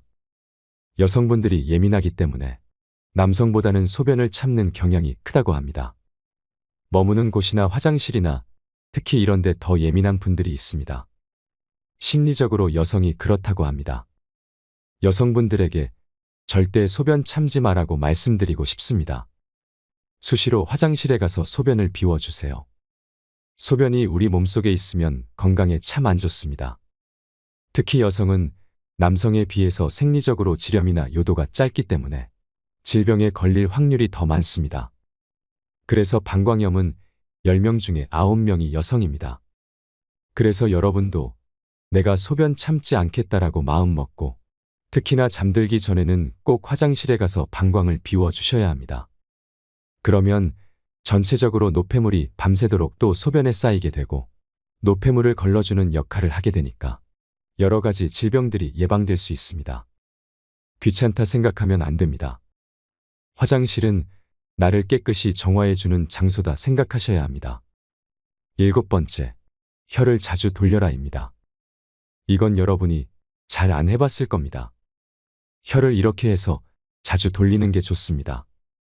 여러분들이 거울을 보고 혀 뒤쪽으로 해서 돌려보세요. 자꾸 왼쪽으로 돌리고 오른쪽으로 돌리고 하는 습관을 들이셔야 합니다. 이걸 하면 처음에는 좀 힘들 수 있습니다. 혀 근육을 여러분들이 움직여보지 않았기 때문에 그렇습니다. 혀가 너무 중요합니다. 우리의 몸 중에서 유일하게 소근육을 움직일 수 있는 게 혀입니다. 이 혀를 움직이게 되면 2가지의 좋은 점이 있습니다. 첫 번째, 침이 고입니다. 침이 고이면 침은 우리에게 보약입니다. 혈액 순환을 잘 시켜주고 위장의 장애를 예방해줍니다. 뭐든지 먹어서 소화가 잘 되면 그거보다 보약이 없습니다. 여러분이 30년 된 산삼을 드셔도 소화가 안 되면 설사로 나오고 아무런 약효가 거의 없다고 보셔야 합니다. 아무리 좋은 전복이나 해삼을 드신다 하더라도 소화가 안 되면 다 설사로 나옵니다. 위장이 그걸 소화해서 여러분 몸으로 다 전달해 줘야 되는데 소화를 못하면 소장으로 가서 대장으로 가서 똥으로 나와 버리는 것입니다. 좋은 비타민 독일제 먹어도 여러분이 그것을 잘 흡수 못하면 도루묵입니다. 흡수를 잘 시키려면 뭘 드시고 난 다음에 자꾸 혀를 움직여서 여러분에게 소화액을 만드는 게 중요합니다. 침 아밀라아제를 잘 만드는 게 중요합니다. 그러면 기본적으로 평상시에 혀를 움직이는 게 좋은데 그게 참 쉽지 않지요. 그래서 드실 때 꼭꼭 씹어 드시라는 겁니다. 식사하실 때 꼭꼭 천천히 씹어 드시면 혀가 계속해서 움직입니다. 그러니까 씹을 때 꼭꼭 씹어 먹어라. 평상시에 혀를 움직여라. 자고 일어나면 꼭 혀를 왼쪽으로 10번, 오른쪽으로 10번 돌려서 일어나라. 이걸 꼭 기억하셔야 합니다. 두 번째 좋아지는 게 뭐냐면 목의 질병들이 사라집니다. 목 질병들이 성대하고 다 연결돼 있습니다. 목소리도 좋아집니다. 9번째 스트레스 받지 마라. 이거 다 하고 난 다음에도 스트레스 받으면 또 도루묵입니다. 혀 언제 돌릴까 집착하지 말고 기도해야 되는데 아 짜증나 아 스트레스 받아 하면서 기도하지 마셔야 합니다. 머물지 말고 마음만 내라는 말이 있습니다. 하려고 하는 마음만 내고 집착은 하지 마란 말입니다. 오늘 만일 못했으면 내일 조금 더 하고 놓쳤다고 너무 안타까워하지 말고 습관이 될 때까지는 습관이 안 된 나에게 다독여 줘야 합니다. 우리는 어쩔 수 없이 생로병사를 벗어날 수 있는 사람은 없습니다. 근데 생로병사 중에서 제일 중요한 게 환입니다. 생로병사 환, 생환, 노환, 병환, 사환인 것입니다. 중간에 항상 환이 들어갑니다. 병들고 죽어가는데 근심이 되는 연결고리가 환입니다. 생환, 병환, 노환, 사환을 빠르게 진행시키는 게 환이란 말입니다. 그러니까 스트레스를 받지 마셔야 합니다. 이것을 다 안 해도 스트레스 받지 않으면 됩니다. 건강하든 건강하지 않든 병이 생겼든 병이 안 생겼든 미리 막으려면 스트레스 받지 말아야 합니다. 그럼 스트레스 받지 않으려면 마지막 10번째로 명상을 해야 합니다. 명상에 관련해서 유발 하라리의 책이 있습니다. 현대인이 21세기에 꼭 해야 될 10가지를 간추려 놓은 책입니다. 그 책에서 마지막이 명상하라였습니다. 인간이 꼭 죽기 전까지 해야 될 10가지 중에서 가장 마지막이 명상하라인 것입니다. 왜 명상하는 것이 중요하냐면 지금 얘기한 병을 미리 막는 9가지 습관을 명상을 해야 집착하지 않고 꾸준히 할 수 있습니다. 명상을 하면 여러분의 마음이 편안해지기 때문에 집착하는 마음과 스트레스에서 벗어날 수 있습니다. 그냥 마땅히 물 마시고 마땅히 몸을 따뜻하게 하고 마땅히 시간 전에 숟가락을 놓고 마땅히 발을 따뜻하게 하고 마땅히 기도를 하는 것입니다. 병을 미리 막는 10가지 방법. 이것을 잘 챙겨서 오래도록 건강하게 살아있는 동안 아프지 않으셨으면 좋겠습니다. 혹여 질병이 생기더라도 오늘 말씀드린 이 10가지를 잘 챙겨서 여러분 마음속에 담아서 건강한 인생을 살아가면 좋겠습니다. 살아가는 동안 우리는 결국 죽는다라는 걸 항상 생각해야 합니다. 하지만 집착할 필요는 없습니다. 이 죽음을 항상 마음속에 받아들여야 늙어가고 병 들어가는 걸 받아들여야 지금 잘 살 수 있습니다. 지금 내 몸을 잘 챙기고 미리 예방해놔야 나중에 병이 없고 늙어가고 죽어갈 때도 행복한 죽음을 맞이할 수 있습니다. 건강한 노후를 맞이할 수 있습니다. 인생은 항상 오늘의 행동이 내일로 만들어지는 갑오로 내려옵니다. 내가 오늘 저녁에 짜증내고 배우자한테 짜증내고 자식들한테 짜증내면 내일 아침에도 짜증 일어납니다. 그걸 하루를 넘기지 마세요. 나는 매일매일 죽는다 생각해 보세요. 내 관에 들어가는 상상을 해보세요. 그 눈을 뜨면 내가 다시 태어난다는 상상을 해보세요. 매일 다시 태어나고 잠을 잘 때 그 순간 감사하게 죽으면 아침에 일어날 때 고마운 마음이 일어날 것입니다. 누굴 미워하고 시기하고 질투하고 욕심내는 마음, 집착내는 마음을 가지고 눈을 감으면 내일 아침에 또 집착하는 마음이 생깁니다. 미래를 움직일 수 있는 건 나밖에 없습니다. 그런 마음으로 병을 미리 막는 10가지를 잘 챙기고 살아갑시다. 다시 한번 정리하자면 첫 번째, 몸을 따뜻하게 하라. 두 번째, 목을 따뜻하게 하라. 세 번째, 발을 따뜻하게 하라. 네 번째, 따뜻한 물을 자주 마셔라. 다섯 번째, 자기 전에 기도를 하라. 여섯 번째, 소변을 참지 마라. 일곱 번째, 혀를 자주 돌려라. 여덟 번째, 수면 시간 4시간 전에 숟가락을 놓아라. 아홉 번째, 스트레스 받지 마라. 열 번째, 명상하라. 건강을 잘 관리하셔서 병을 미리 예방하는 지혜로운 존재가 되시기를 바랍니다. 이상으로 책틀맨이었습니다. 지혜를 쌓는 당신의 오늘이 아름답습니다. 더 좋은 영상으로 찾아뵙겠습니다.